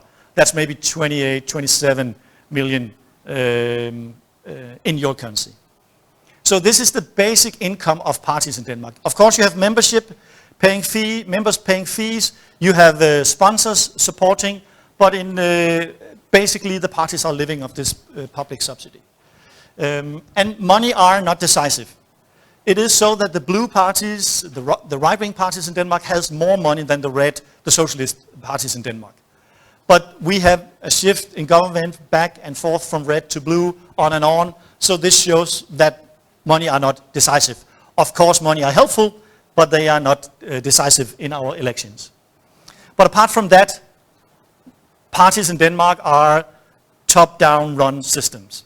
It is the party leadership, the party chairman, that is deciding in the national party. It is the local party chairman and the local politicians, the mayor, that control what's going on. It is not upside down. It is top down in the parties, as it is in most parties. And I can hear it's exactly the same here. It is what you see in most countries, if not all countries all over the world, that parties tend to be controlled by the top and not by the members or the local entities. I have shown here one of the first researchers showing this, Robert Michels, that in 1913 wrote a very famous book on political parties, and he formulated what he called the iron law of oligarchy. That when you say party, when you say organization, then you say oligarchy, that the top of the party is controlling the bottom of the party. And this is also the situation in Denmark. But important point, the national party organization is not controlling the local party organization. In the daily life, what is most important is that local governments and the national government is working together. Of course, the parliament will vote for laws that demand the local governments to do this and to do that. But as you mentioned in your country, resistance, sabotage is possible. And to prevent that, Denmark has worked with creating a system of cooperation. That instead of trying to fight each other and to sabotage each other, we need to work together. And this is mainly done by a yearly agreement between the municipalities and the government. The negotiation goes between the government and an organization of municipalities. We have 98 municipalities, and they have their own organization, Local Government Denmark it is called. You can say it's a kind of labor organization, labor movement for the municipalities. And they work very well together. No matter whether they are conservative or liberal or social democratic, they have many of the same problems when it comes to what they want the government to do. And the government, the other way around, of course, wants the municipalities to do what the government thinks is important. This system of negotiating and yearly agreements is working very well. Even though I have to say it's, of course, not an open agreement, an open negotiation. Because the parliament and the government can, of course, enforce their will if municipalities are not listening and not willing to cooperate. But they are. So the lesson here is, it is better to cooperate than to control. That is the Danish lesson. It's much better to try to work together instead of trying to fight each other and to do sabotage. Because sabotage can go both ways between government and local government. My final words will be about what can we learn from this? Can Ghana learn something from Denmark? Can Denmark learn something from Ghana? And of course, we have to start out with the basic facts that the two countries are very, very different. Your country is much bigger than Denmark. You are much more people living in your country. Your economy is much more limited compared to the Danish economy. The good side of that is that your CO2 emissions are also very much lower than what we create in Denmark of CO2. So you're doing well when it comes to global warming and climate change. So the two countries are very different. What can we learn? Can we learn? First of all, I think we need to recognize that we actually are fighting some of the same problems. I will not talk about globalization. I will not talk about climate change. That is, of course, some of the same problems. More interesting is that we're also trying to deal with unbalanced demographics. That's a problem that you deal with in your country. And it is also a problem that we deal with in Denmark. And we are also fighting with uneven, unbalanced economic development. That the central areas, the city areas, the capital areas, are doing much better when it comes to economic development compared to the more rural areas of the country. This is a problem in Denmark. It is a heated debate in Denmark. What do we do to prevent that economic growth and population growth is only something that happens in the growth areas? And just to show you our demographic problem, in the top here you can see the number of elderly people in Denmark increasing rapidly. Over the past 10 years we have added 250,000 people in the age of the retirement, and in the next 10 to 15 years we will add another 250,000. This is our big problem. I know your problem is very different, but still an unbalanced demographics is a common problem for Denmark and Ghana. And then this problem of uneven economic development. This map shows you where we have population growth. We have it in the eastern part of Jutland, around the big city Aarhus, the second biggest in Denmark, and then we have the growth in the capital area around Copenhagen. And population growth is much slower in the other parts. Like economic development is much slower, employment is much lower, so we have an unbalanced economic development, demographic development in our country. And this will continue. All the prognosis for the future shows that this will continue. As it is in the world, people are moving to the city. Urbanization is going on in your country, in every other African country, it's going on in Europe, it's going on in Asia, in Latin America. This is something that goes on everywhere and creates the same kind of problems that I can see you're fighting with here. With transportation, with renovation, with health, infrastructure. That is one of the consequences of this concentration of people in the urban areas. So we have common problems. And then what can you maybe learn from our experience? We have an extreme case of a very decentralized welfare state in Denmark. Can you learn something from that? I think what you can learn is not the model, how we do it, but I think you can learn something from how we think about local democracy. Because our way of thinking is that if we are going to solve the real problem of people with pollution, with health, with employment, then we need to work together. The government has to work together with local government. The government, the national government, has to respect local government, but also to give room to local government. And the other way around, local government should fight for its own interest and do what they think are good, but they should, of course, also respect the priorities of the national government. So this is one way of thinking I think you can maybe learn from Denmark. And you can also learn that local democracy can only survive if everybody, and I'm very happy to hear that the 5 parties running for election last time all think that this system should be changed. So you have taken the first step to building a consensus. But that's my third point. To make changes takes time. It took us 100 or at least 70, 80 years to build proper local democracy in Denmark. It took us another 50 years to build a local welfare state in Denmark. So it takes a long time to make changes. And that is also very important to tell people when you have the referendum on the 10th of December. Because if people get the expectation that if we vote yes now, then everything will change and everything will be good next year or the year after, they will be very disappointed. This is only the first step. It is a good step, but many other steps are needed to be taken. So my main conclusion is boiled down to one sentence.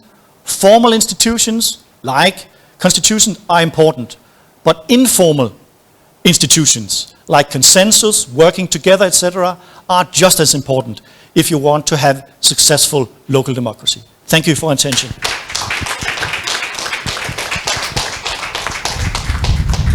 Thanks a lot, Professor Book, for this presentation. Now, I will invite my panelists to the podium, and then we can interact.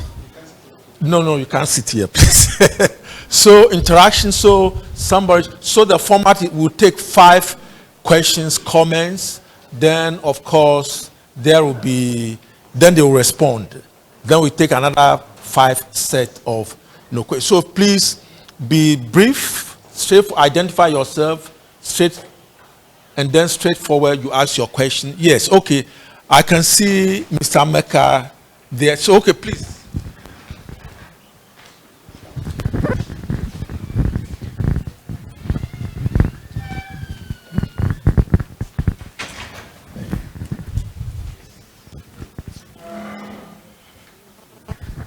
Thank you for giving me the option to speak. Excellent presentation, and IDEC need to be commended in what IDEC is doing. Our constitution framers, I see that they try to bring 3 roles for political parties to play in Ghana. One of the roles, which is shaping the political will of our people, I see it as a big work which needs to be done to raise the people to the political knowledge of the political parties. That has been left out. Then they came again and closed the door for political parties not to go to the grassroots. These 2 things, plus campaigning and contesting elections, was the only one that they picked. Now that we are discussing this issue and we are talking about conflict and other things, the conflict is going to involve in our people at the grassroots level throughout the whole country. Don't you think that there is a need to go and pick that shaping the political will of the people, so that that also becomes a big work to be done for the country, because the constitutional framers know that there is something good in it. And that's why they put it there. But we are not implementing it. The reason why we are not implementing it is this. Those who get to power, the political parties who get to power, they ignore that section of the constitution. They should have actually asked the political parties to play that role, so that all of us together, like the last speaker said, will understand what we are doing, what we want for our country, and then conflict and all those things will be out. I want your comment.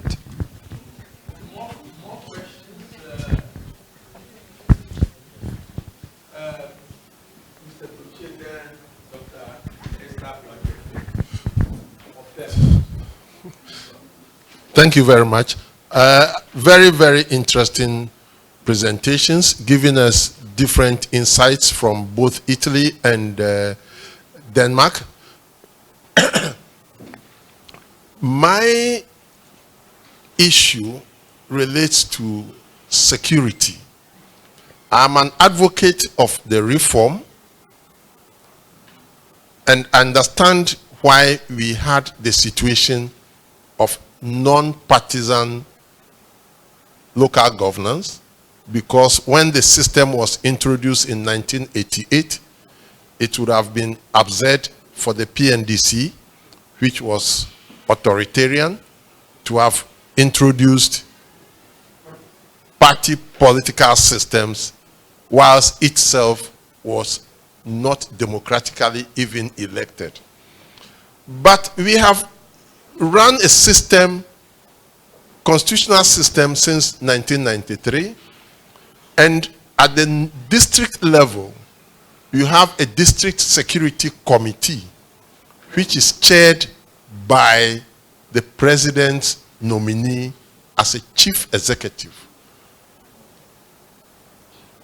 if or when we have elected chief executives, what will the architecture of the district security committee be? Would it still be chaired by the chief executive, or it will be chaired by a professional security couple? For example, the person in charge of the police administration, because there may be issues of trust and confidence. This is my question.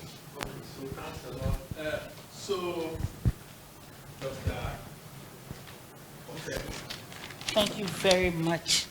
And again, thank you very much for the exciting presentations. Uncle Kwesi Jonah, you indicated that this process would allow for capacity building of the political parties.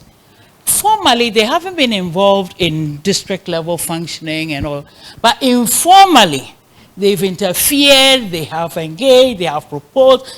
How are they going to unlearn these behaviors? Because these behaviors must be unlearned if they are going to play the role that they should play.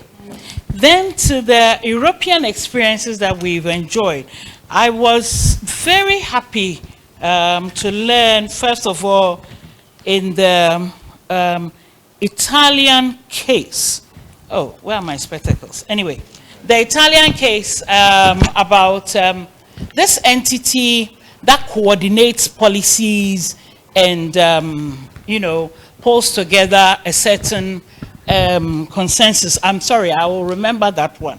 But then, and then I was wondering how it functioned, because I was wondering whether it was governmental, but I got to hear that it was about, it was ministerial. But then I also listened to the Danish case, where we have local government Denmark that works, you know, like an organization, an interest organization for municipalities, which helps to facilitate cooperation between the national and the local. How does it, how will it help us? And then I was also thinking about NALAG in our situation. NALAG, you know, the national, and definitely there's NALAD, I mean, I know that, and, you know, an association of local authorities. How do we get this together so that central and local government can, you know, negotiate and operate as, you know, spheres of influence and interests and relative autonomy? Thank you very much. So, Dr. Awachi, then the lady here, then we have, oh yeah, please, oh, come to you, don't worry. So the lady here will come up. Good. Okay, thanks very much. I have three questions and comments all put together. I mean, the first one goes to Dr. Jonah. The issue of the constitutional amendment, and I think both the presenters from Europe also said the same thing, that the constitutional amendment is just the first step. So now the question to you is, in Ghana's case, after the constitutional amendment, what sort of things we're going to do in the area of the allies, the current Local Government Act that establishes the relationship between the center and the local. Is there going to be an executive mayor system where the local politician, the mayor, has substantial power to do so many things? In other words, how are the aspects of the fiscal decentralization, what are aspects of administrative, the other aspects of economic decentralization will be done in a way that gives the mayor substantial power to do and to promote local development. The second comment is also on the issue of the negotiations and the dialogue that Esther talked about, and then also the other two European presenters, Burati, said, that it requires negotiation between the center and the local. It requires dialogue. The opponents or the people who argue against partisan argues that local level is about bread and butter.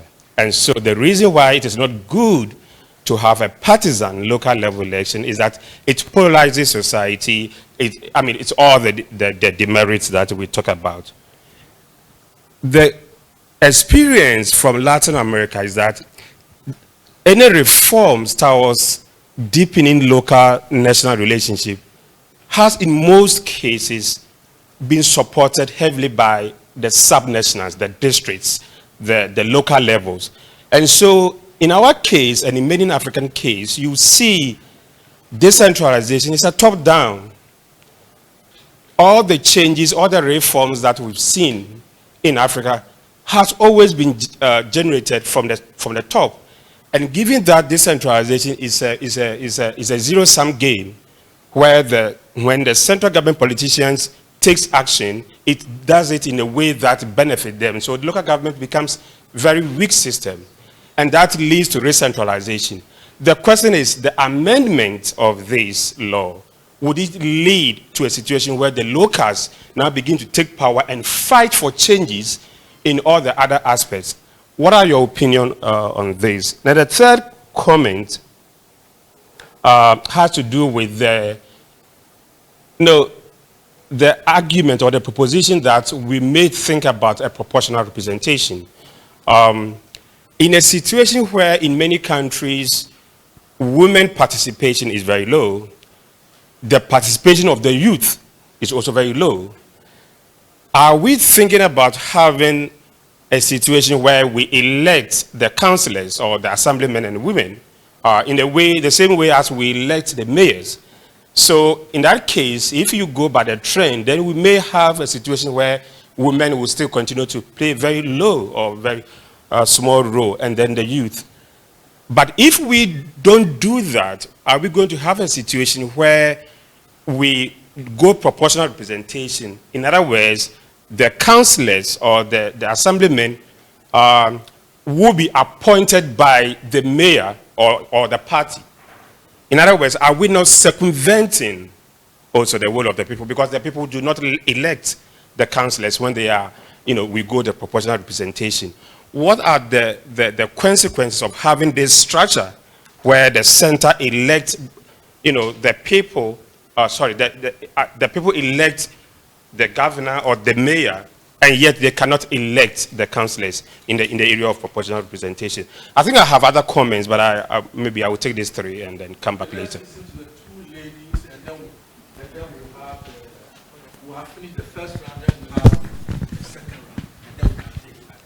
Thank you very much. Please, in your presentation, you mentioned that there are some opponents to the reform process where they argue for increased corruption, monetization of politics, and other issues. But there's a high probability that we'll face these issues when the reforms are made. What policies are being proposed by IDEC to better deal with these issues? And my second question is in line with his third comment. Are there provisions being made or proposals being made to ensure that women are fully represented in this whole reform process when political parties tend to participate in the local government systems? Thank you. Thank you very much for the opportunity. My name is Juliana Branafari from the informal sector.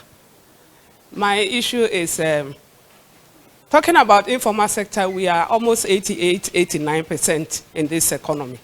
But we have a lot of issues. We don't know which ministry is really responsible for us. I'm not talking about the farmers or the fishermen or any other, but I'm talking about the market women who is on the ground, who have a lot of problem with the cross-border issues, and then borders who are taking monies from the traders who sleep on the road. I want to know which ministry is really responsible for us so that we'll be able to channel our issues there. We are also part of the economy. The last one is formalization of informal sector to formal sector. We have still never had any education about it, if not because of the NGOs who sometimes come to us in the market to organize us and give us education. We are pleading with this government. If the former government didn't give us education, because they were there, I was there with them, but there's no education. we want to have education in the informal sector so that we'll be able to speak to the issues that is affecting our lives. Thank you very much.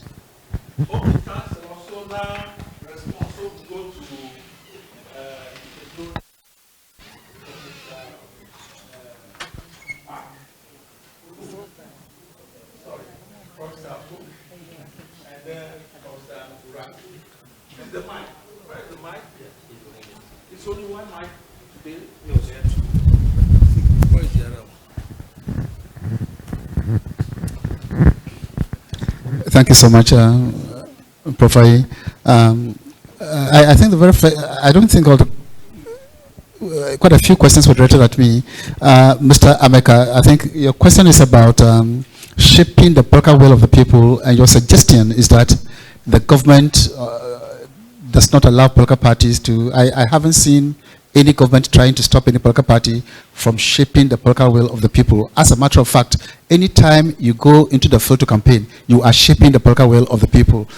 What I probably understand you to be saying is building a national consensus on issues, but shaping the political will of the people, Ghanaian political parties are free to do that under our constitution. And no government has ever attempted to stop any party from shaping the political will of the people. Then there is this very peculiar Ghanaian problem where the district security committee is chaired by the chief executive, who at the moment is appointed by the president. Now, this means that when a government is in power, the chairman of the district chief executive in every district is in fact the appointee and a friend of the president, and the president has no fear whatsoever about security. But if we reform the system and the chairman of the district security committee happens to belong to a party other than that of the president, Ghanaians think there's going to be a problem. I don't think there'll be any problem, but it's open for discussion. Look, the parliamentary committees on security in parliament, they have access to all security information, though they come from different parties.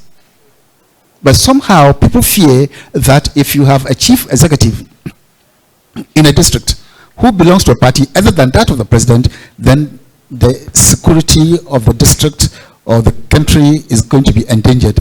We have developed in this country a certain mentality whereby the opposition is always the one that undermines security. Therefore, the opposition should be the I quite frankly don't see any problem, but it is a problem that also people have raised in all our outreach programs within the regions. So I think as a nation we can discuss whether at the district level, instead of the district political head chairing the DISEC, the police commander for that area will chair it or not.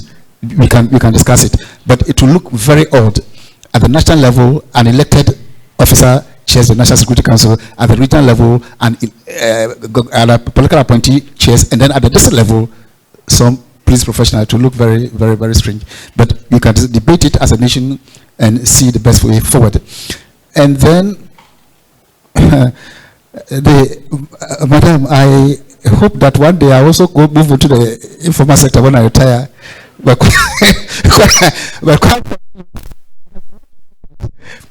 different people in different kinds of informal sector activity will belong to different ministries, will belong to different, depending upon which activity.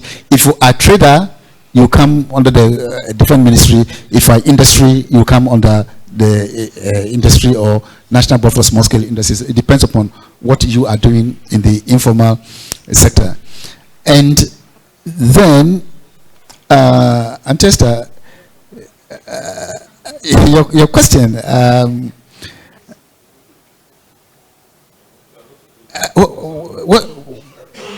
what's your question again? I said that. Yes. They are not formally, they are not, Yes. But they are doing it. Yeah, okay.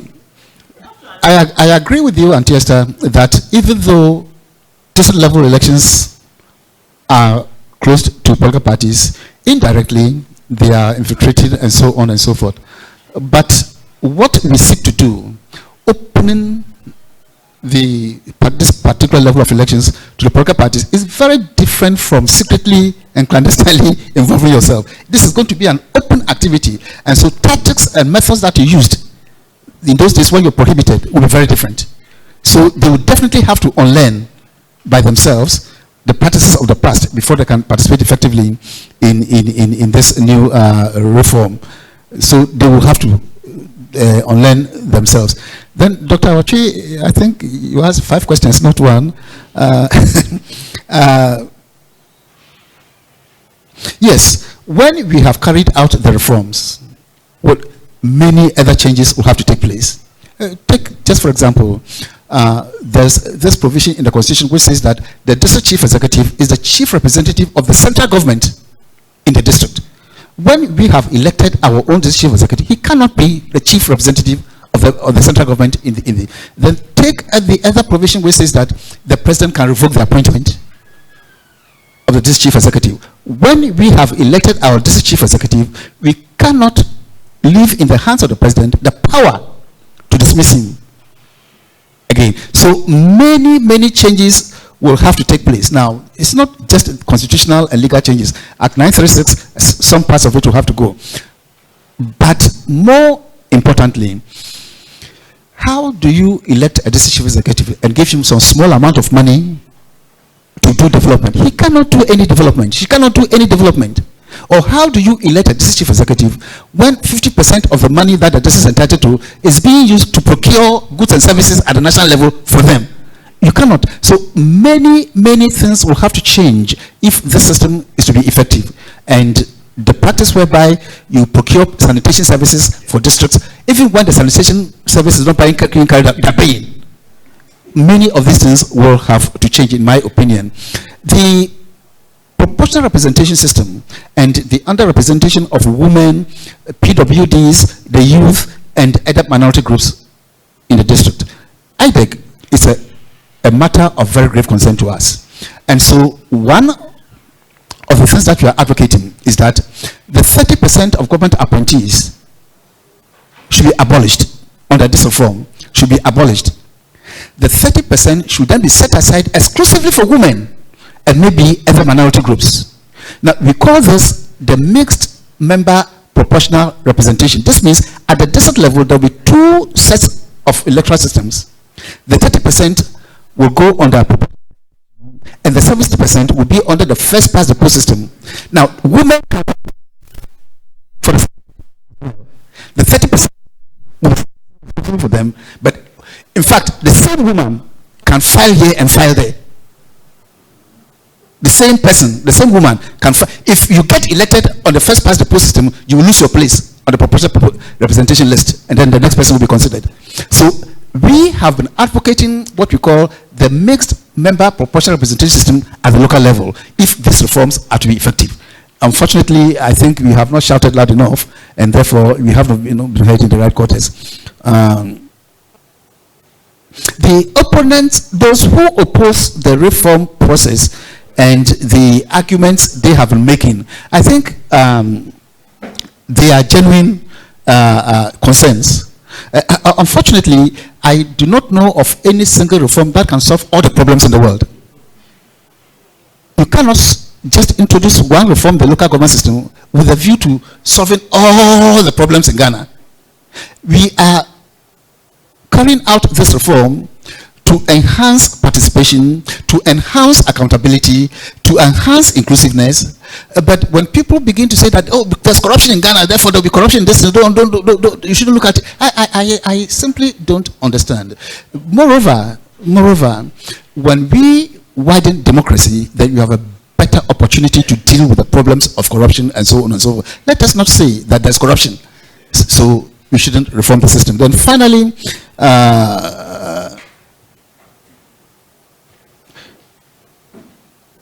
well, I think, Madam, the informal sector thing, I'm not competent enough to handle it. Okay, Prof. Thank you, and thank you for many and very good questions. I will not answer all of them because then the day will be over. The first question on politicians ignoring their own voters, ignoring what they promised voters. I would say that election is the best way to secure that politicians are not ignoring.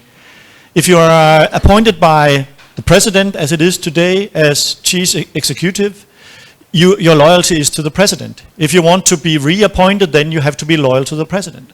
If you are elected by the voters, there is a much better chance that you will actually do what you promised the voters.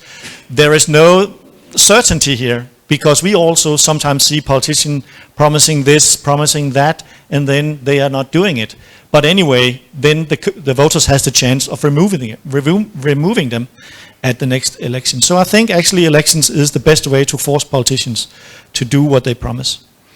When it comes to security, the District Security Committee, I think the best solution, that's just my guess, that the best solution would be that it should still be the chief executive being taking part of this. But my guess is also that the government will not think this is a good idea. I mean, police forces in most countries in the world are controlled by central government. Of course, in some countries you also have local or district police forces. But if you only have one police force in the country, the standard solution in most countries, if not all countries, is that controlled by national government. So I think they will be not very much in favor of the idea of making the chief executive still the leader or member of this committee. But I think it would be best if he were. Then the parties having all this informal behavior at elections as they have. It was the same in Denmark 100 years ago, where parties were not taking part in local politics. We had all the local lists dominating, but many of the local lists was actually parties that just were looking like local lists. They were parties. They were coming out of the parties, but they didn't use the label party. They called themselves the local list. And that would be a good thing about introducing these elections. That would be that we will get the informal structures out in the light, because they are there. They take a role already. I'm sure about that. So it's much better to have them out in the open. The coordination policy is very important. We can hear from Italy. They have a system of coordination and dialogue. We have it in Denmark. Two very different versions, but I mean the point is the way of thinking. We need dialogue, we need coordination.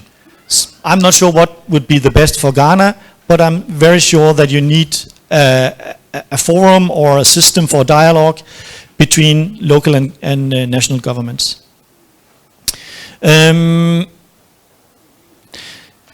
Some of the last question was about, there was one about dialogue. I already talked about that.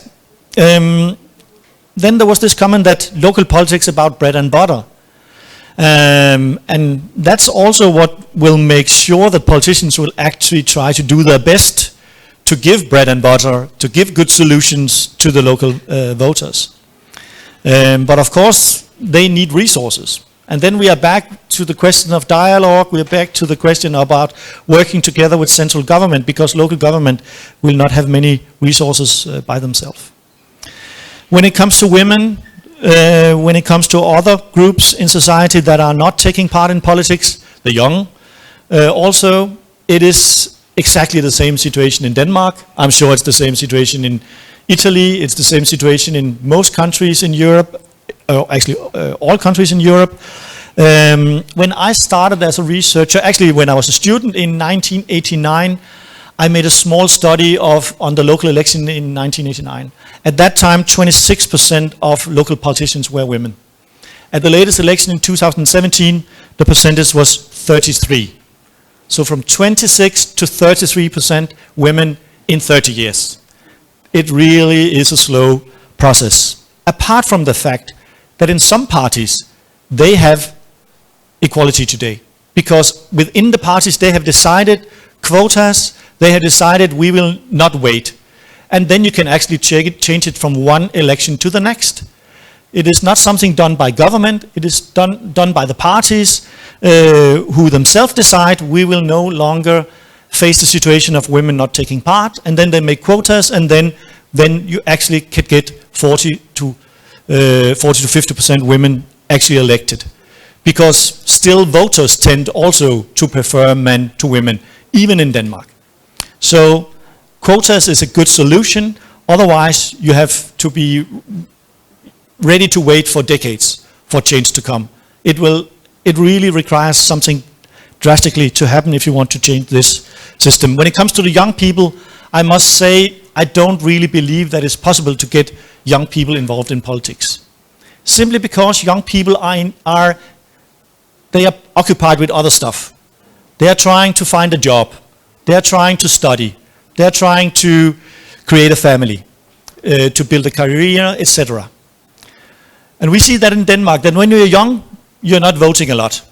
But then when you get 30, 40 years, you start voting just as the rest of the population. So I'm rather cynical when it comes to young people. We simply have to wait for them to get older. Then they will start to be active. Okay, thank you. Okay, Professor Burati. Thank you, Roger. Thank you for your questions. Also, on my side, I will touch 3 points. Okay, the first is related to security. You mentioned the District Security Committee, which nowadays in Ghana is, the president is the chief executive appointed by the president. Okay, in Italy, we manage it this way. The District Security Council, we have more or less the same institution in Italy at the province level, so at the district level, is led by the prefect, which is one of the institutions I showed in my slides. This is a magistrate appointed by the national cabinet for each of the districts in the nation. And he is in charge of coordinating the public order, police, other forces which contribute to public order. And in the committee, chief executives of the province, mayors of the province, they are members of the committee, but the committee is led by the prefect. Okay? If the reform passes, starting with this December, of course, you will have to change main provisions of your current legislation, starting with this one and with electoral legislation, the methods of appointment of civil servant that is appointed, we discussed yesterday, and many other things have to be changed. The parliament has 4 or 5 years for making these transformations of the legislation. There's nothing that is impossible to do. There's everything in the hands of the parliament, and this is one of the things that can be changed. The system of conference that we have in Italy, and that, as I told you, exists in other countries as well, it is important for me to stress the fact that this system represents a form of improvement, of enhancement of the method of dialogue and agreement. The fact that the agreements reached within the conference become legally binding is a point which represents a difference, I think, with the Danish system, where they are forms of negotiations, the result of negotiations. We also in Italy we have, let's say, a trade union of the provinces and the municipalities, but this is not the institution which is involved in the conference. In the conference there are official representatives of municipalities and provinces and all the chief executives of the regions. The agreements that they achieve with the ministries become binding for the national government as well as for the local entities. And I don't want to be too technical. I'm a lawyer, so sometimes I have this problem that I become too technical. They can be used as a paramount within the judicial review of the administrative acts if they do not comply with the guidelines set by the conference. Final point related to gender representation. Once again, I said, but I have the opportunity to stress this point. First past the post does not allow the representation of third parties, minorities, and an equal representation of genders. I think that there is a necessity of a proportional representation. 30% of proportional representation plus 70% of first past the post, maybe, or the whole proportional representation. This allows the possibility to represent minorities and equal representation of gender. How to reach equal representation of genders? Proportional representation is not enough for equal representation of gender. What we use in Italy for local elections is the following. The list of candidates that each party presents for the election must include the same number of candidates from both the genders. Half female, half males. This is mandatory for the political parties at the moment in which they present their list of candidates. Again, citizens have the right to vote the political party and to express two preferences within the list of the candidates. If you want to put only one preference, you can choose whoever you want in the list. But if you want to put two preferences, you have to put one male and one female. In few years, we managed to achieve a very, very balanced representation of males and females with these two means, which are quite compelling, I understand, for political parties, but very, very consistent with a superior goal. Okay, thanks. Next, Mr. Bernard Mona. Can I? Okay, so then Professor Ose, then the gentleman here, then the gentleman there, then. Okay, so we have, so let's take questions for round 2, yes. Let me join in commending IDEC for this wonderful section. I also want to thank the Ministry for Local Government for bringing this issue to the fore for discussion. But let me start by disagreeing with Professor Buke that we should wait till the young people get matured and that they will be looking for jobs and other things. If we consider politics to be a pastime, if we consider politics to be something that when people have nothing to do to come and get involved in, then we are creating a certain kind of danger for our society. But if we look at politics in itself as a profession, then many young people can from school go and participate directly and find those opportunities that you think they should find in agriculture, in trade, and in any other profession. So don't take young people out. And in particular, when young people constitute the bulk of the voters who vote for those so-called aged people, why should they not be voted for? So there should be a stronger case for young people to participate in politics because it controls their destiny. And if they cannot participate in controlling their destiny and to allow somebody to control that destiny, I feel it's a danger. Maybe it is this perception that is giving the kind of wrong leadership that we have. Second, let me quickly say that personally and my party, we are not opposed to the election of MMDCEs. What we are not comfortable with is political participation at the local level elections. If you ask anybody to go out and contest for elections and be elected, we have no difficulty with that. But we are saying that political party participation is over-polarizing the system. And we don't also believe that election brings about efficiency. Because some of the people that we have elected as presidents and members of parliament, I'm sure if you do a vote here, they don't represent the kind of quality that we want our representations to represent.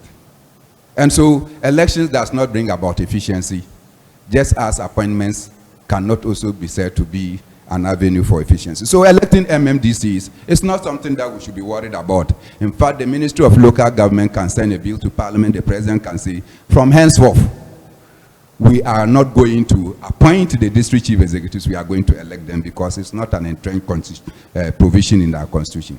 What is entrenched is political party participation at the local level. And we have politicized everything. And at the local level, where Madam Juliana Brown-Afari, who doesn't want to belong to any political party, can also, with the brilliant submission that she put here, and then Professor Jonah of all could not give an answer. She wants to go to the district assembly to participate. But by this opening, it means that Madam Juliana must necessarily identify with political party, because independent candidacy has not helped. Independent candidacy has not helped where political party participation is opened. And so, if we are not careful and we open up, I will not be surprised that if you want to find a spouse, you will be asked which political party you belong to before you are given a spouse.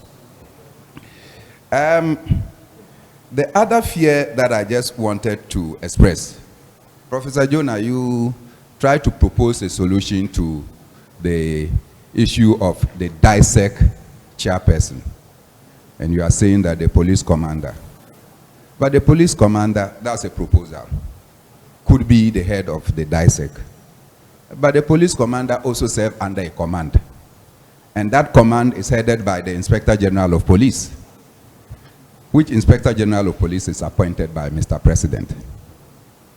So, and he will take instructions from superior. And so at any point in time, there is that danger that we have to look at. I just feel that we can open up the processes for the election of the MMDCs, but for political party participation, and particularly for where I stand, where our politics have been over-monetized, and we are not able to even represent at Parliament. Bottom line, we don't have the money. Now, you want to go and open up even bigger to allow us to participate in the local level elections. We will not exist at political parties at all. And finally, we have not reached proportional representation. We have a winner takes all in our constitution. So if we're looking for overall constitutional reformation, then let's look at it holistically. But to go and cut some portion of the constitution and want to take it up may be problematic. Thank you.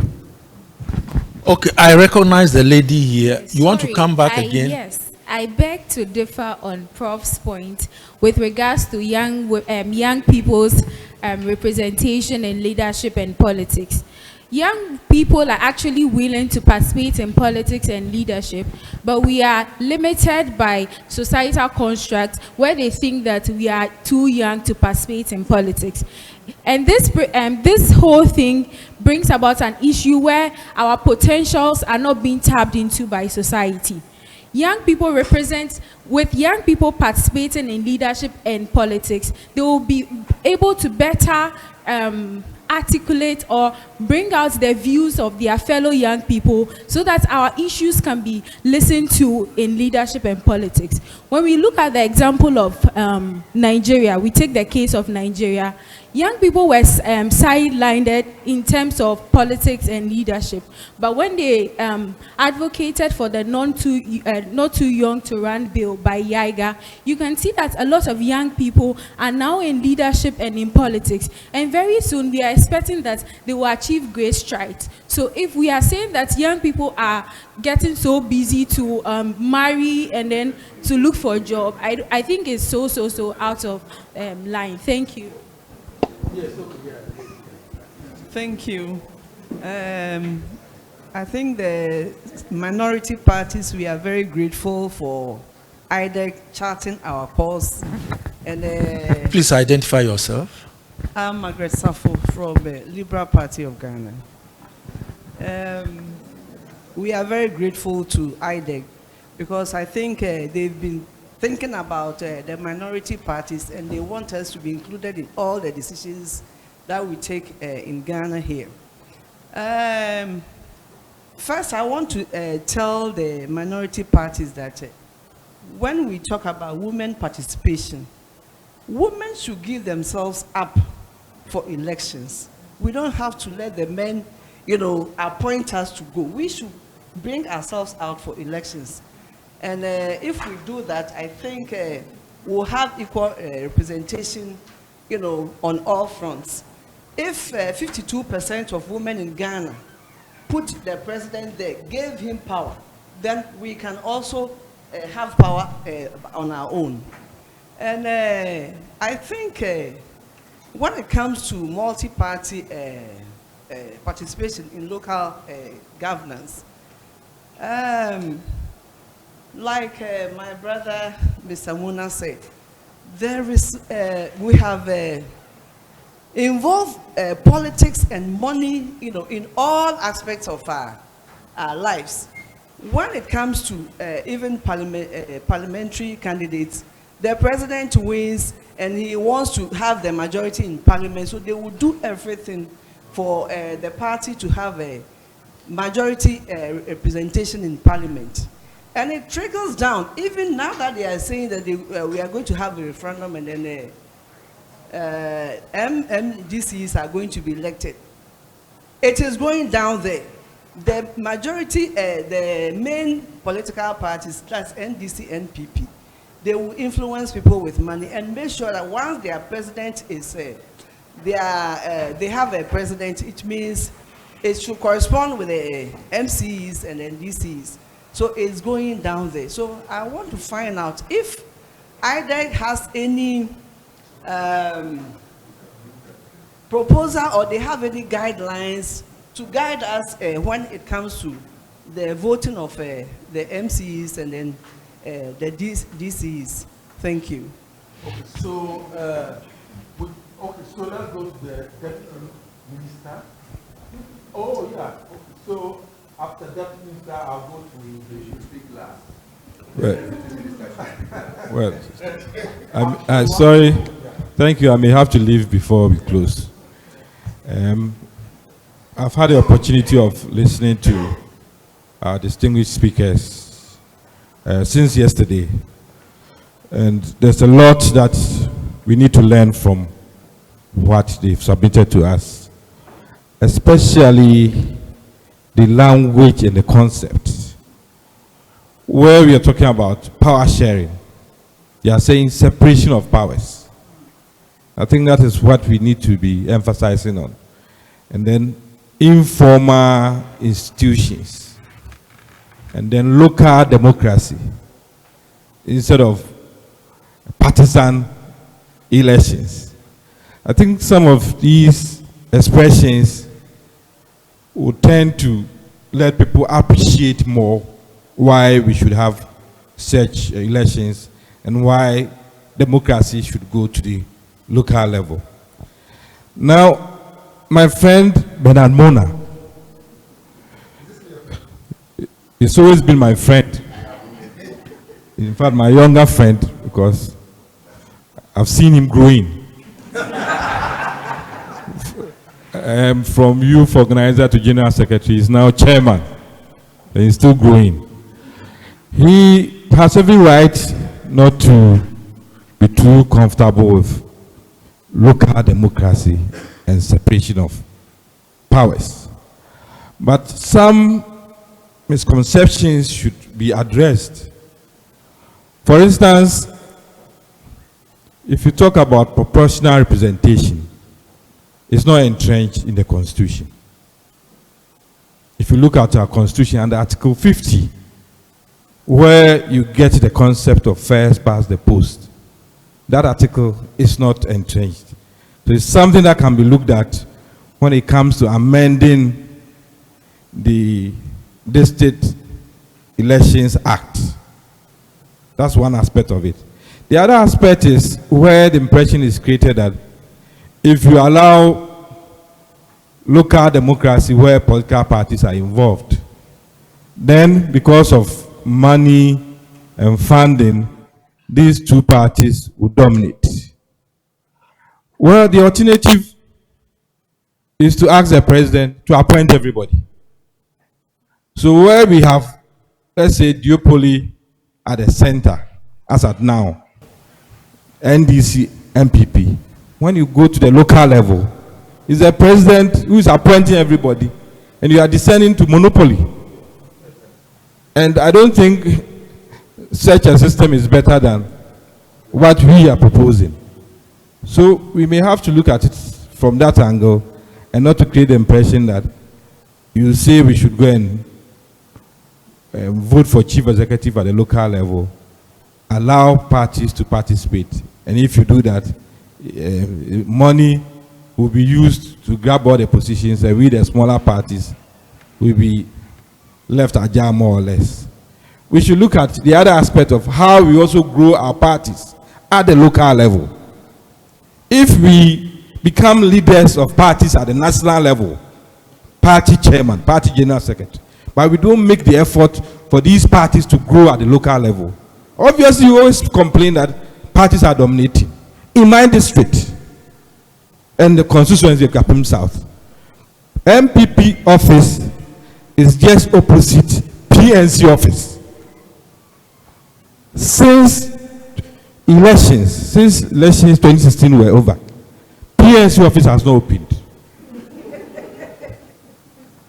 Anybody who wants to challenge me, I'm ready to go with the person to the place now. So if we don't take the trouble to grow our parties at the local level,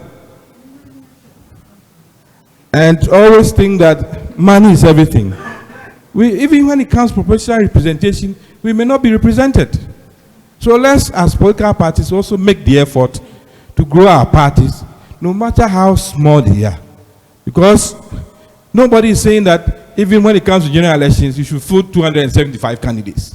Nobody is saying that. If you are strong and you can field only 10 candidates across the country, and you are sure that you can bring 5 persons to parliament, then you are represented in parliament. But especially where parties sometimes think that we all have equal strength, and then we want to fight every turf, and then we end up getting nothing. I don't think that's the way we should grow our parties. Then the other aspect is that beyond December referendum, there are a lot of decisions we have to take. There are a lot of amendments we have to make across board. That's why we're giving ourselves more than a year to be able to achieve some of these things. Because we are saying that the election of MMDCs should take place after June 2021, by which time, 1.5 years after referendum, we should have had enough time and opportunity to look at several laws and how to put them together to make it work. Thank you so much. Okay, so now so the deputy rector of GIMPA, then will come here. This will be, so 1, 2, 3, 4 after the deputy rector. Thank you very much. That's where the deputy minister left off.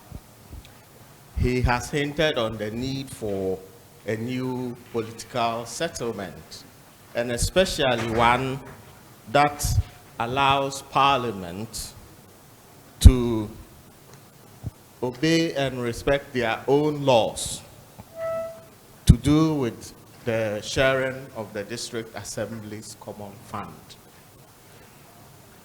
There must be a way in which Parliament now adjusts itself to either create a constituency development fund and use it and ensure that there is equity in the use of the District Assembly's common fund across the country. To address some of the issues raised by Mr. Mona, there is an example, a little example I would like to give of Jamaica, where I lived and worked for about 15 years. They are local authorities run by the political parties. And somewhere in 2003, they created a directly elected mayor outside of the normal formal mayor that emerges from whichever party wins in the local level. And this experiment actually worked very well. And it ensured that there is what? Power sharing. Because there got to a time when someone became mayor who was not with the ruling party. And so you get to test how robust the systems are, how the institutions work together, so that there should be no fear-mongering amongst us concerning political parties taking part in local elections and also running the local systems, because that is how they can galvanize support to run effectively and develop our districts. I have a question for Professor Book, and it's something that excited me when he spoke about how local parties are probably insulated from the national parties. And I'm wondering what kinds of institutions are available that allows them to be insulated that way. The last point is about the public administration system as a whole. The amendments that we are seeking now to include local political parties in local level governance is one that is going to affect a whole lot of things within the public administration system. So I am happy to hear the Deputy Minister give us this time span within which we can conceptualize and create the new public administration system that will work to support both national level implementation as well as local level implementation. Thank you. So, Director of Institute of Local Government Studies, then I'll follow then that. And 1, 2, 3, 4, 5. That's it. And then we can get back to the panel. Yeah. Yeah. Okay, thanks very much. My first question goes to Professor Burati. I mean, you said that the direct election of mayors reduce corruption in Italy. Can you explain how this happened? Then the second one goes to Professor Jonah. I mean, if you can express your views on what will happen to regional ministers in this round of decentralization that is going to take place in a system where we have a two-tier, but we have a regional coordinator which, if it becomes partisan, they will play an important and critical roles in terms of functioning of this. Would you see a situation where, when these new laws come, the regional coordinating council or the regional ministers will be abolished, so that we have a direct two-tier system with a strong local politics? Then the third one is in reaction to what Mona said. I think local democracy in Ghana now is just nothing to write home about. If you look at the voter turnout since we entered into the district level election, it has been the lowest, and it's going down, down, down, down. And we all see that local politics or local elections is becoming disinterested to people, and it's immaterial because, you know, the mayors don't say anything, they don't promise nothing, and they deliver nothing. When we have partisan, it's going to be a mobilization too. And we know the reason why voter turnout at the national level is huge is because of party mobilization. So if we bring that into it, is it not possible that we may be able to increase party mobilization?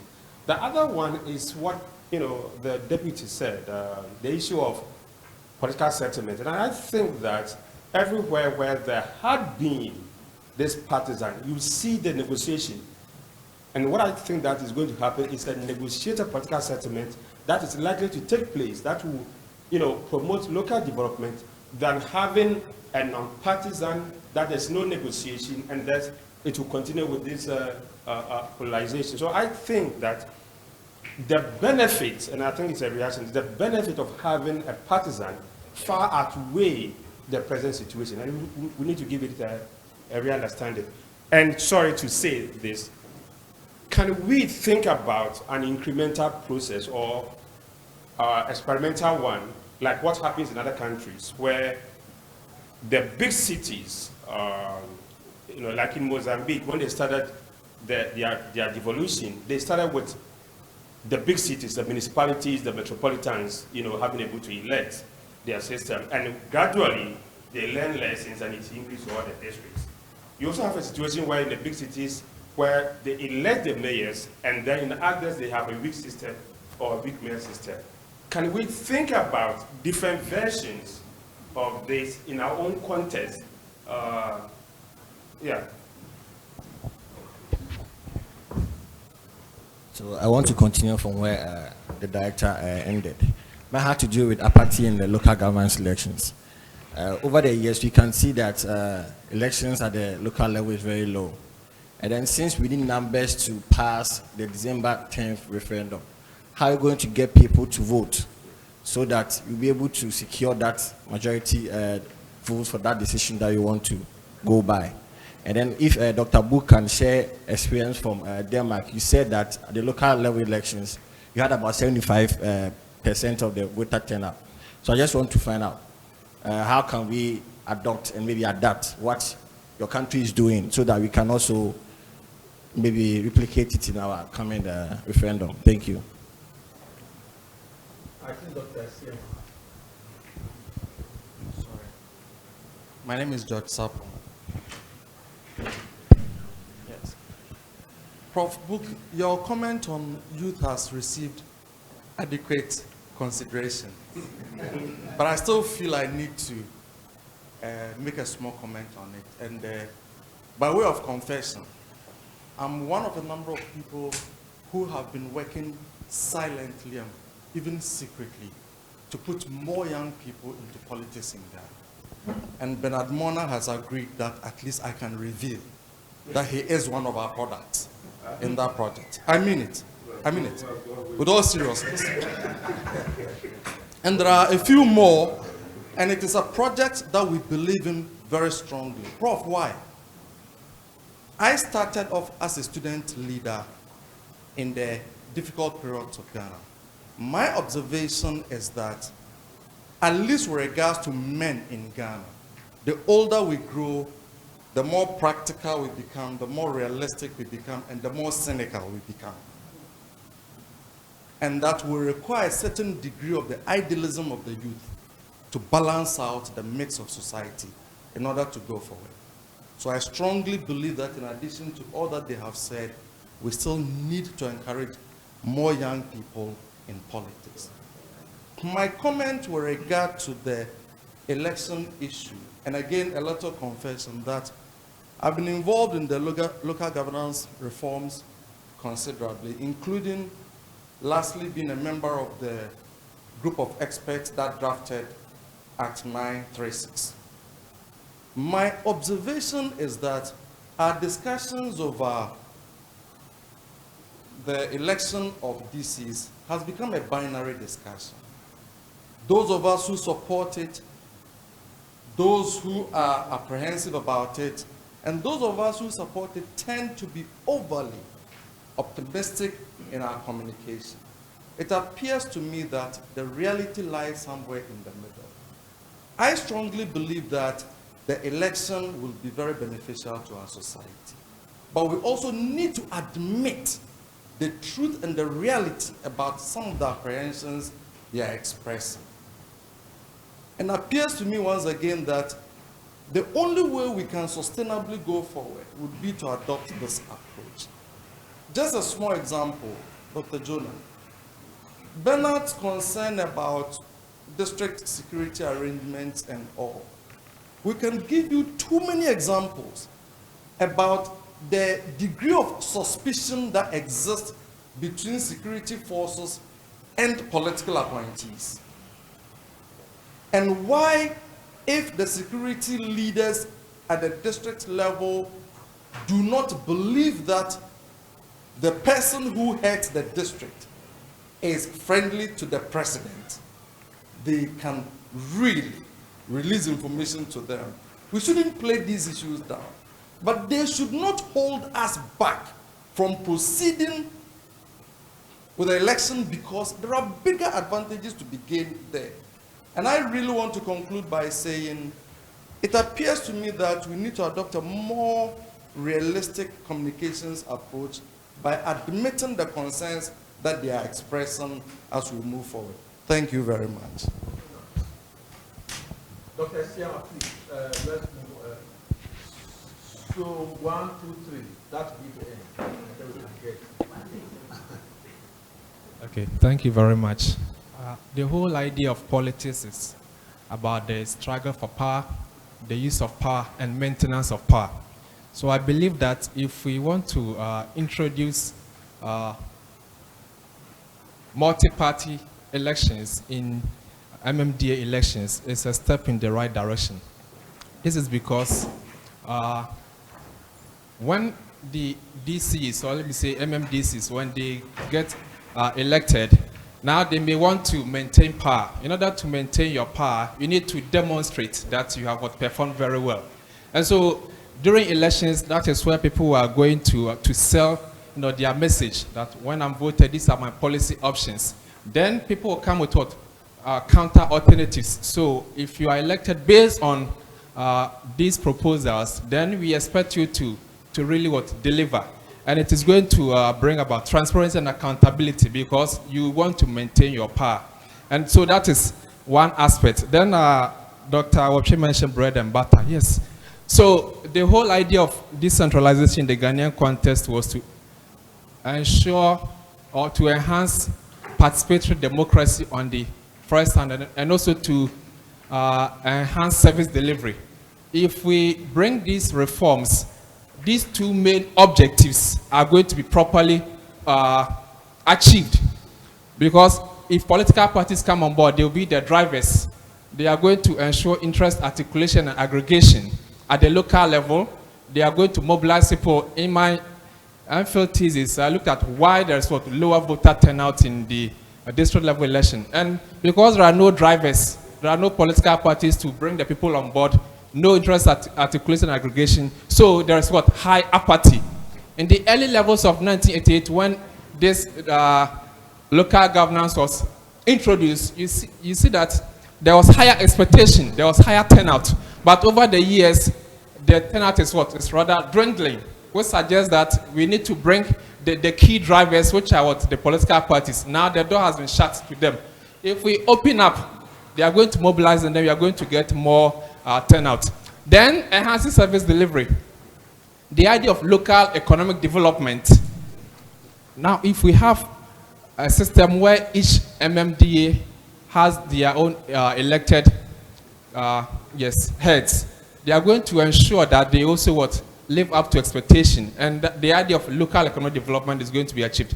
Last 2 weeks, I was at a forum where they launched the district league table for MMDAs in Ghana. And you realize that those who performed well, yes, when the media people went to interview their people, they mentioned some of the things which have been done, which suggests that, of course, if those MMDAs have become, or they are on top, yes, they are worth it. So now, if we make it more independent, and that if you are the DC of this area, and you want to be on top of the district league table, then you need to demonstrate, you need to perform very well in terms of all the other socioeconomic indicators. How are you doing in terms of sanitation, health, and other things? And the idea of sabotage will not come in. My question to Professor Buratti, you mentioned that in the Italian system, to ensure that there's some kind of discipline on the part of the district areas, the central government has a prefect. So I want to find out how the prefecture system works in terms of ensuring subsidiarity. To what extent do they conflict with the powers of the local heads, or if you say the mayors? Is there a justice for power, or are they complementary? Yes, so that's my comment and then question. Thanks very much.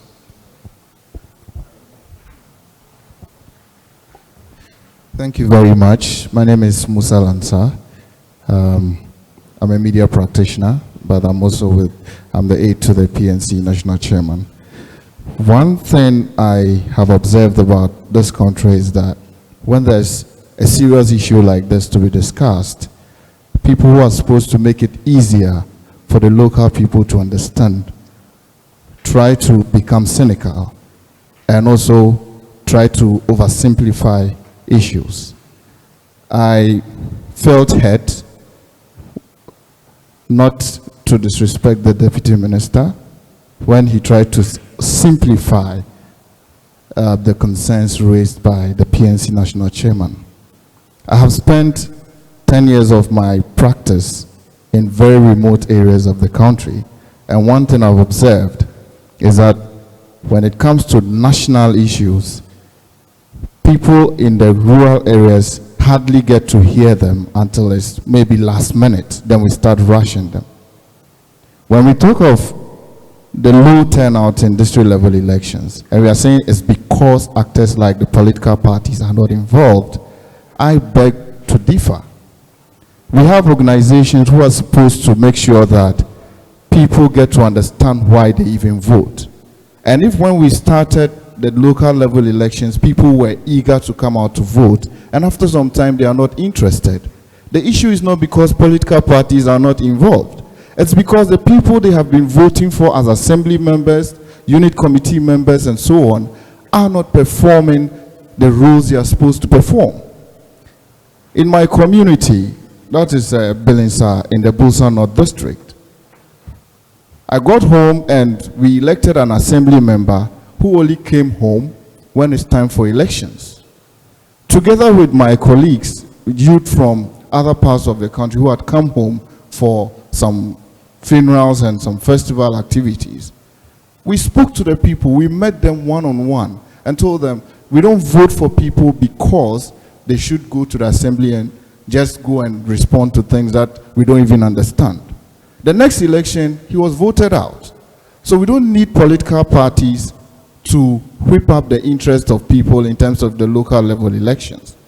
The NCC is there, IDEC is doing it part, and other organizations can do that. We don't necessarily need political parties. And secondly, we talked of proportional representation. 30% was made out for professionals and so on. Unfortunately, the political parties hijacked it and appointed their own people in there.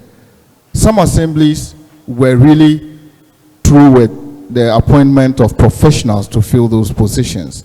Just last week, we were in Koforidua to look at the National Youth Policy Draft, and one of the things we recommended was that even the 30% nominations to the assembly, we should have a percentage for young people.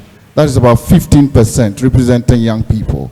And when we have that, we'll have more young people participating in the local level elections. And when we begin to get more young people involved in the politics, as other people have indicated, this issue of political party presence to boost people's interest in the elections of MMDCs will not even come in. The young people would rather push in to make sure that the right things they need for their people is done. And finally, just to add, I'm not sure we are serious as a people, because we went through the constitutional reform process, recommendations were made, the previous administration issued a white paper on it. What happened to the white paper? What happened to the recommendations from the constitutional review? Have we thrown away the recommendations from the constitutional review process we went through? I don't know if you have followed up on that. The constitutional review, have we wasted money just on that, and we are now looking at another way of wasting money. Thank you.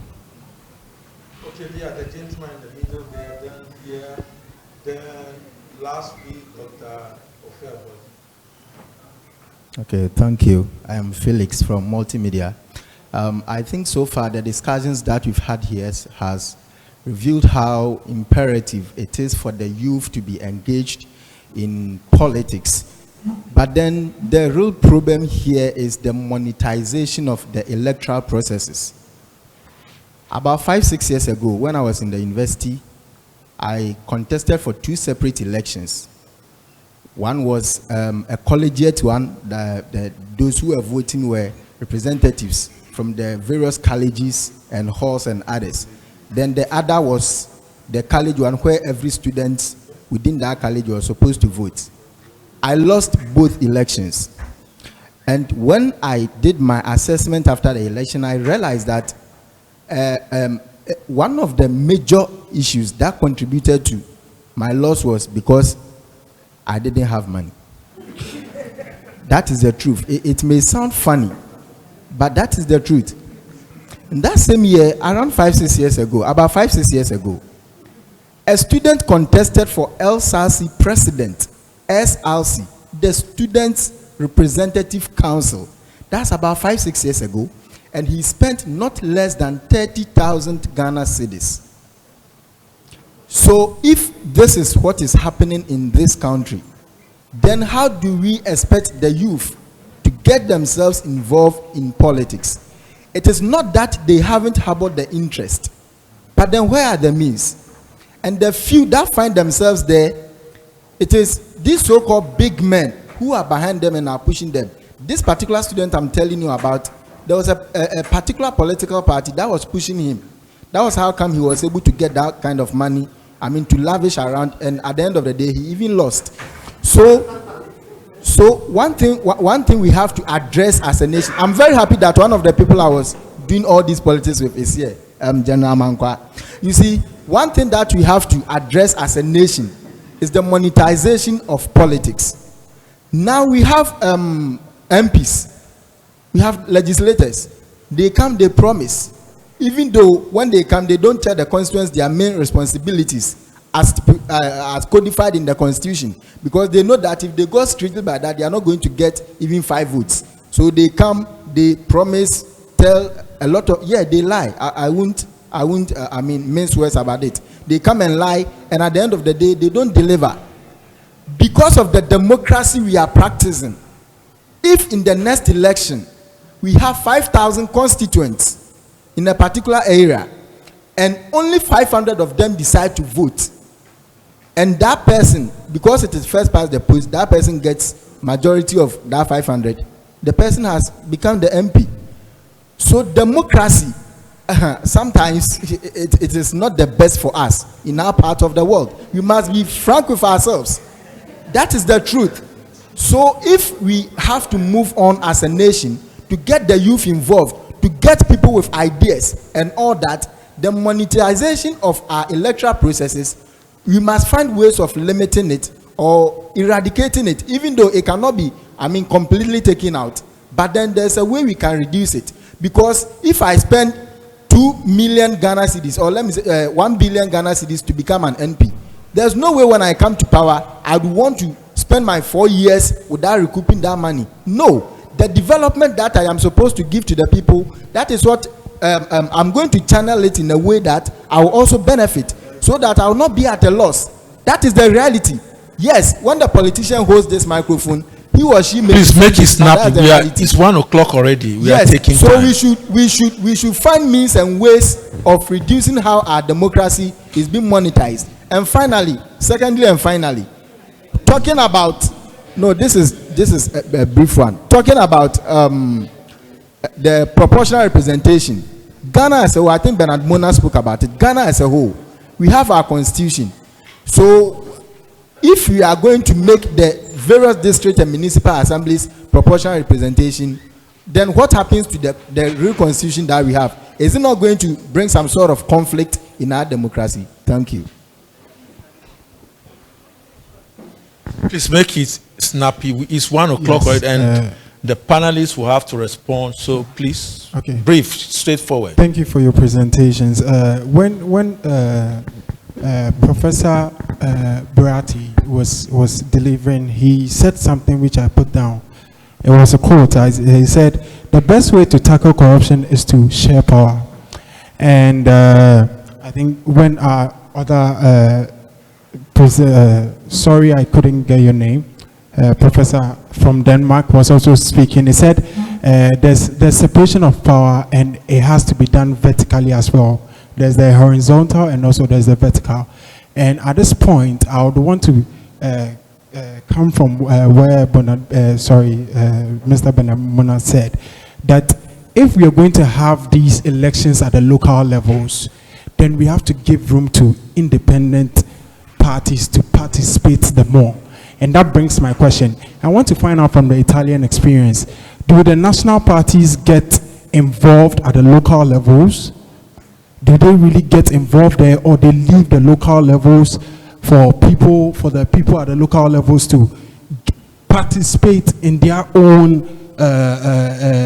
governance, or the national parties send down or find a way to influence or interfere with these their participation at the local level? It's a question I would like to find out, because we are here to learn from their experience to influence our experience here, and they are doing quite well with the stories they've shared with us. So we should pick from that and also continue. And I want to say that we can't keep doing things the same way and expect different results. We've seen what political duopoly has done for our country for the past years now. Are we still going to go down to these grassroots, these local levels, and still bring back this duopoly to come and play their same tactics that they've been playing at the national level with us? Then at the end of the day, we really wouldn't be making progress. So at this point, I want to believe if you really seek development, which is about time we get some in this country, if we really seek development, then we should put people in offices who have the ideas and the integrity to match up with the words they tell their people to do. Because there's a situation going on in the country now. When people elect MPs, they expect these MPs to bring development to their constituencies. But when you go into a constitution and you check out, these MPs are members of parliament. They are there for legislative purposes, not necessarily for development. So now there's a vacuum. Who now takes charge of the development of these constituencies? But these people, these constituents, are thinking that their vote is what is going to bring about this development, and we are not seeing them. So now, if we're going to go down to this local level, let's tie performance to these offices other than parties. If there's a gentleman in that neighborhood or in that area, in that district, who has proven to be good and decides to put himself up to be voted to bring about development, let's see the track record of that gentleman and how he's participated in his contribution in that district and give him the nod. And we've seen examples in the elections too, where we have independent candidates competing against the major political parties and winning and coming. How do they win? Because the people believe that these people have shown the track record. They've proven that they can do the job and they have results, and they put them in office and they came and they delivered. So why not tie it to performance rather than tie it to philosophies? And it's about time for me, if we're going to go to the local level, let's let the local people play their game. Please, you have made your point. The national parties down to influence it. Yeah. Okay, the final one here.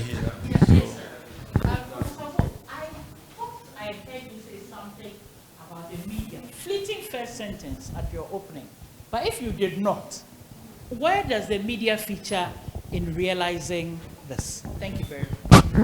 Okay, panelists, you have, I'll give you 2-3 minutes each, because it's 1 o'clock already and we say we are going to finish the program. We started on schedule, we have to also complete on schedule. So 2-3 minutes at most, because most of the things came up were comments.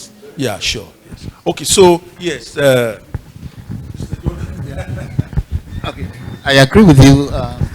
Many of them were comments, so I won't waste too much time. But there are some that I still need to tackle. I think somebody asked a question about the regional minister. What will be his position? I I don't think that it is anybody's intention that these reforms should include the election of the regional minister. We need the regional minister at the regional level as a representative of the central government to coordinate. And there's absolutely nothing wrong with having an unelected regional minister coordinating the affairs of the various districts within the region on behalf of the central government. I don't think the position of the regional minister will change. What will change, however, is the composition of the regional coordinating council. Various districts have elected on tickets of different parties, MMDCs, who will be members of the regional coordinating council. So you have at the regional coordinating council people who belong to different parties. So the regional minister's own position would not change at all. There was also this debate about whether the low turnout at the district level is due to the absence of political parties or due to poor performance. It's both. It is actually both.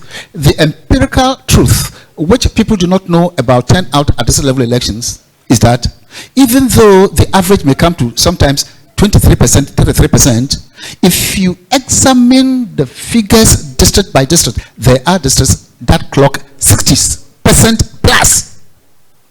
Why? There are no political parties, and yet they have clocked a turnout of 60%, because the assessment of the performance of that particular assembly and the assembly members is different from those who voted. And the next factor you need to know about, it's the cities, especially Accra, where you record the lowest turnout, 15% in Accra. Why? Because those of us living in Accra, we pay for our own sanitation services. We don't depend upon the assembly. We don't send our children to the public schools, the middle class. So we don't need their services, so we don't care to vote.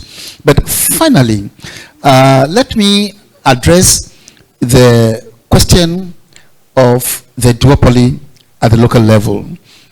The fear is that when we reform the system, the same two political parties, NPP and NDC, will continue to dominate. It may be true, but if my study of election results are anything to go by, each of these so-called small parties has some kind of strength in different constituencies, which the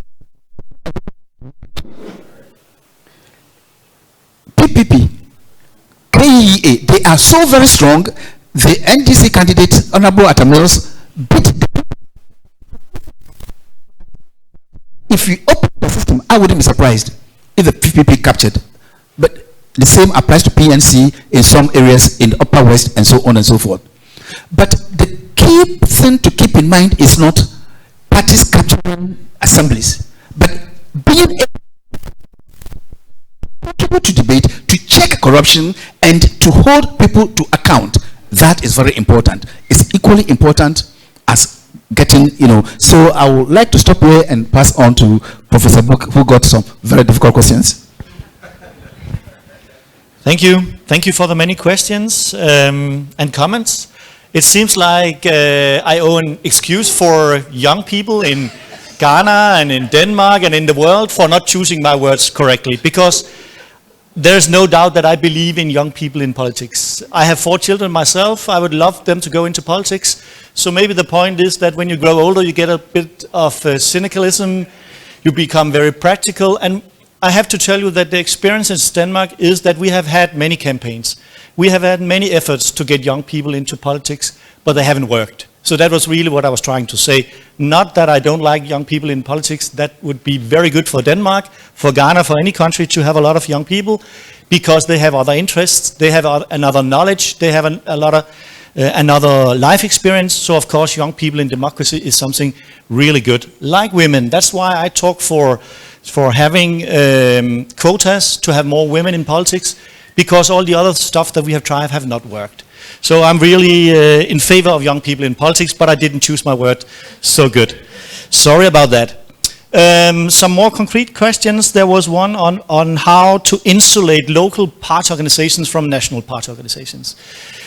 It is written into the laws of the political parties that the local branches mind their own affairs. They have their own local laws for the local party organizations.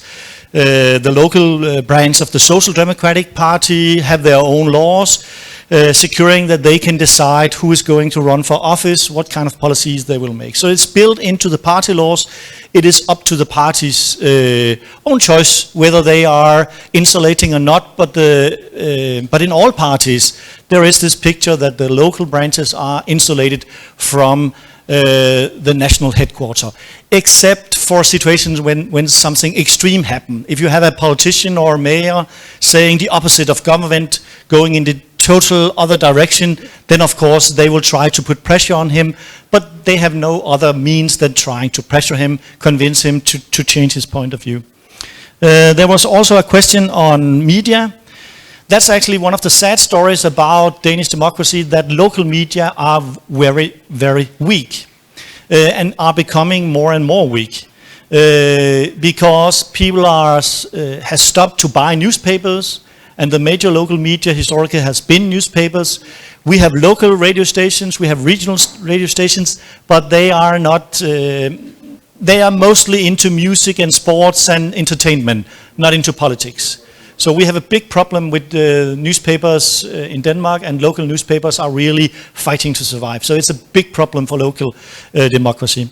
My final point will be, one of you mentioned that politics is a power struggle. And I totally agree with that. Politics is basically about power, but also some other P's, because power is only one of the P's. Democracy is also about participation. We want people to get involved and go to vote, etc. And it is also, of course, about politicians to have a leadership that can make policy for us. But the final P, the fourth P, was also what you were talking about, namely the policy P. That people basically expect politicians and political systems to deliver solutions, to deal with the real problem of people, what they fight with in their daily life. And I think that should be the core argument in this, that having strong local democracy is a better way of securing that local politicians will actually deal with the local problems for people living in the different area of the country. Principles are interesting, democratic structures are interesting, but what most people are interested is there anybody dealing with my daily problems, sanitarian problems, health problems, educational problems, etc. So I think it's very important to underline that this is not only about structure, about constitution, it is actually about the daily life of people, that strong local government is the best way to secure that local problems are solved in a good way. Thank you. Thank you. Corruption is always difficult to be put on a scale. Usually we say that corruption is like an iceberg. You can see the top of the iceberg, but you don't know exactly the dimension of it under the sea. Well, for corruption, it's more or less this. However, we have a perception index, which measures the perception of the citizens, which is usually a good way to measure the actual level of corruption. And what we know from this index is that with the introduction of the direct election of chief executives at municipal and district and regional level, we reduced corruption at local level. Why? Because media became much more interested to the level of local politics. They started to analyze and spread information on local politics much more than what happened before. People wanted to know, were more interested in local politics, and media is like a light on what happens at the level of local politics. This helped to reduce corruption by improving accountability, transparency, and knowledge from the people. The role of the prefect in our legal order, as well as in many other legal orders in Europe, is totally entangled with that of the mayors and the chief executives of the provinces. And the balance between the power of the prefect and the powers of the elected authorities of local entities is settled by the law, ordinary legislation.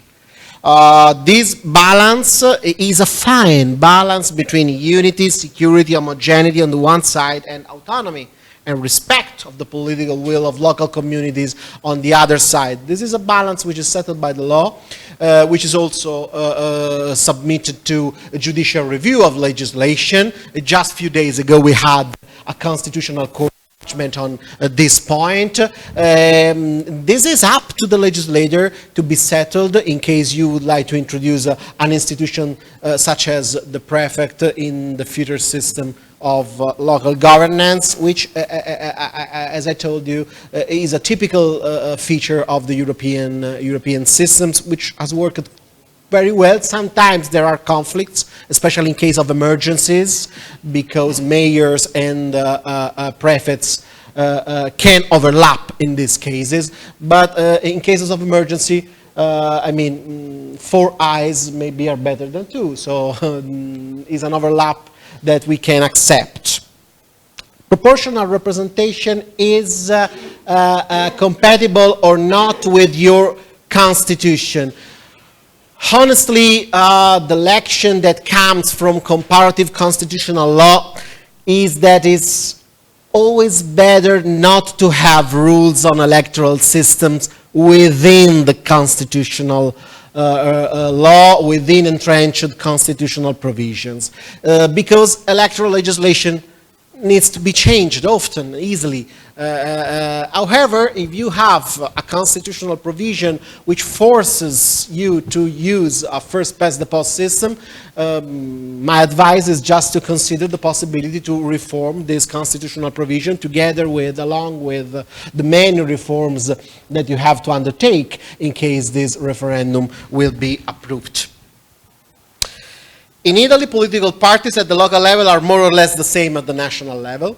Don't remember who asked about that, but yes, the system is, under this perspective, very similar to the Danish one.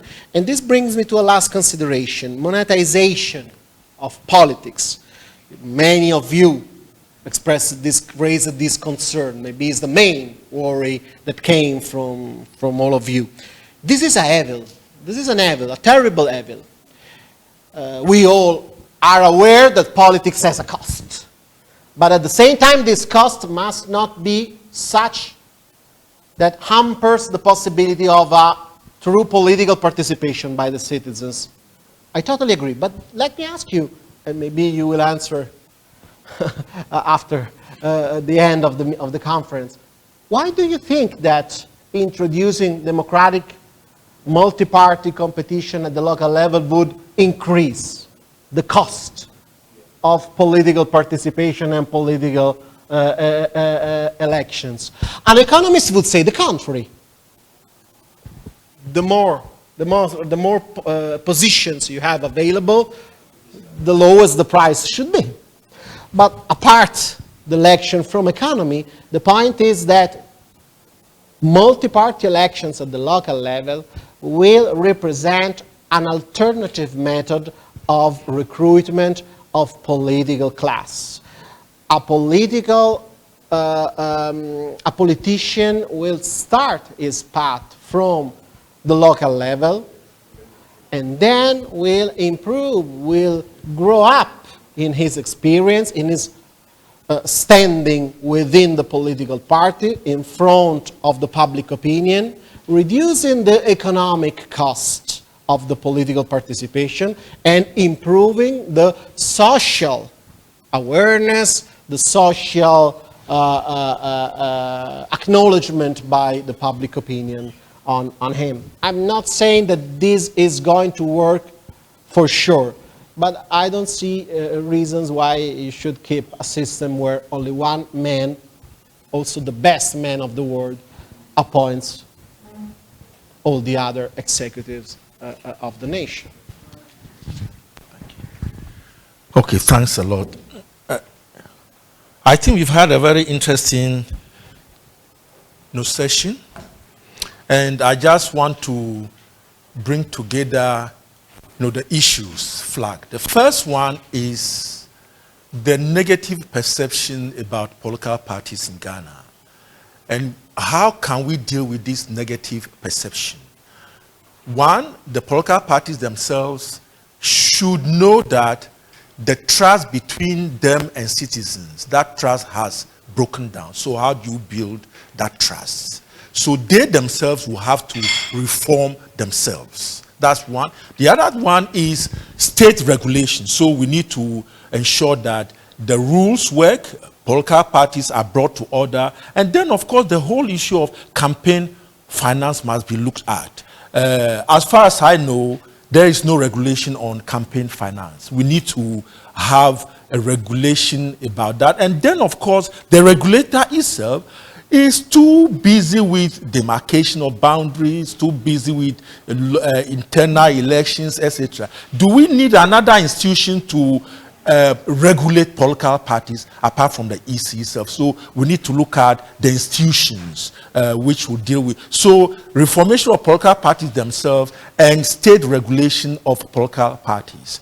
That was what happened when the banking sector issue came up.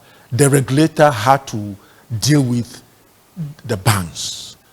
In this case, can the regulator, the EC, can it deal with the political parties? It's too weak and too ineffective.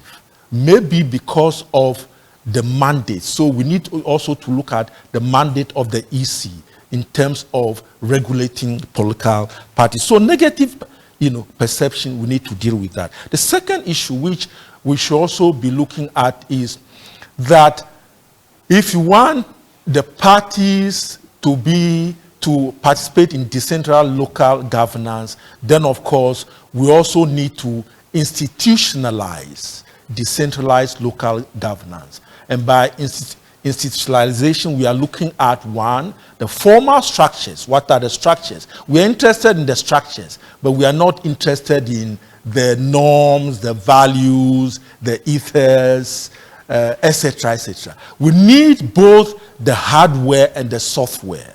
We are interested in the hardware, but we are not interested in the software. So values must change, attitudes must change, behavior must change. We have all this. So these things must all change. I think it will help us a lot. So that's the second issue. The third issue relates to, are we going to use the radical approach or the incremental approach? It's a very important issue. I will go along with the incremental approach because I've always been saying that Ghanaians are by nature conservative. They don't want big changes, big things. They want things gradually.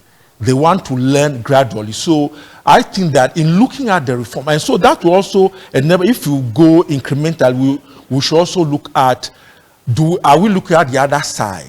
That people are saying that we don't want the parties to scam in.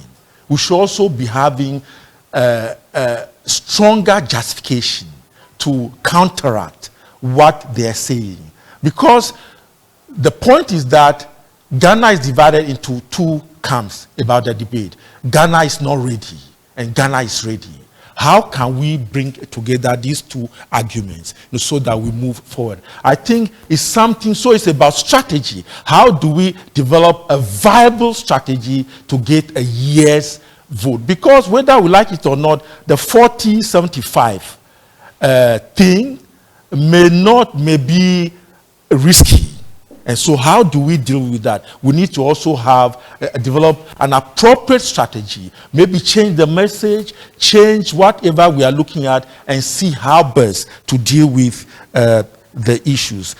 The final point, the best practices are very important, but we must also look at the fact that we should have diversity. Uniformity is good, but diversity is also important. So we should also be looking at the fact that, do we have a one-size-fits-all in this whole debate? And as has been said, are we going to roll it all out together, or we go via metropolitan, municipal, and districts? If you look at the functions of the MMDAs, Metropolitan Municipal District Assemblies, 86 functions, no priority. So Metropolitan will they have the capacity, can they perform the same functions as the municipal or districts? So we need to have variations. That's very important. Uniformity is good, but variations are also important in terms of size, in terms of ability to perform your functions, etc., etc. Because now, trust has broken down between citizens and the assemblies because they are not able to perform their functions. Sanitation is a classic example I give. They are not able to do this. To what extent can we make sure that there is trust or trust is built between the MMDAs and citizens? If we're able to deal with most of these issues, I'm sure the reform would succeed. And the last point, finally, is that whether we like it or not, reforming decentralization is a difficult venture because decentralization itself is about distribution and redistribution of power and resources. So there are winners, there will be losers. And where you have winners and losers, you cannot be sure of what will happen. On that note, I would like to thank the panelists, Mr. Kwesi Jonah, Professor Andrea Burati, and Professor Roger Book. We thank you for your incisive presentation, and I hope that maybe the participants would like to have your presentation maybe circulated to them. I'm sure this will be circulated to you if you have registered. So on that note, I would like to also thank all of you for coming. Last week, we had less than 1 week, we had a seminar here on the sub-district structures. Most of you were here. You have kept faith again, and you were here again today. Thanks a lot. And I think we have a group picture after this. Is that it? Group photograph here, right here. So please, before lunch, we have a group picture, and then we can go out for lunch. Thanks a lot, and may God continue to bless all of us and Ghana.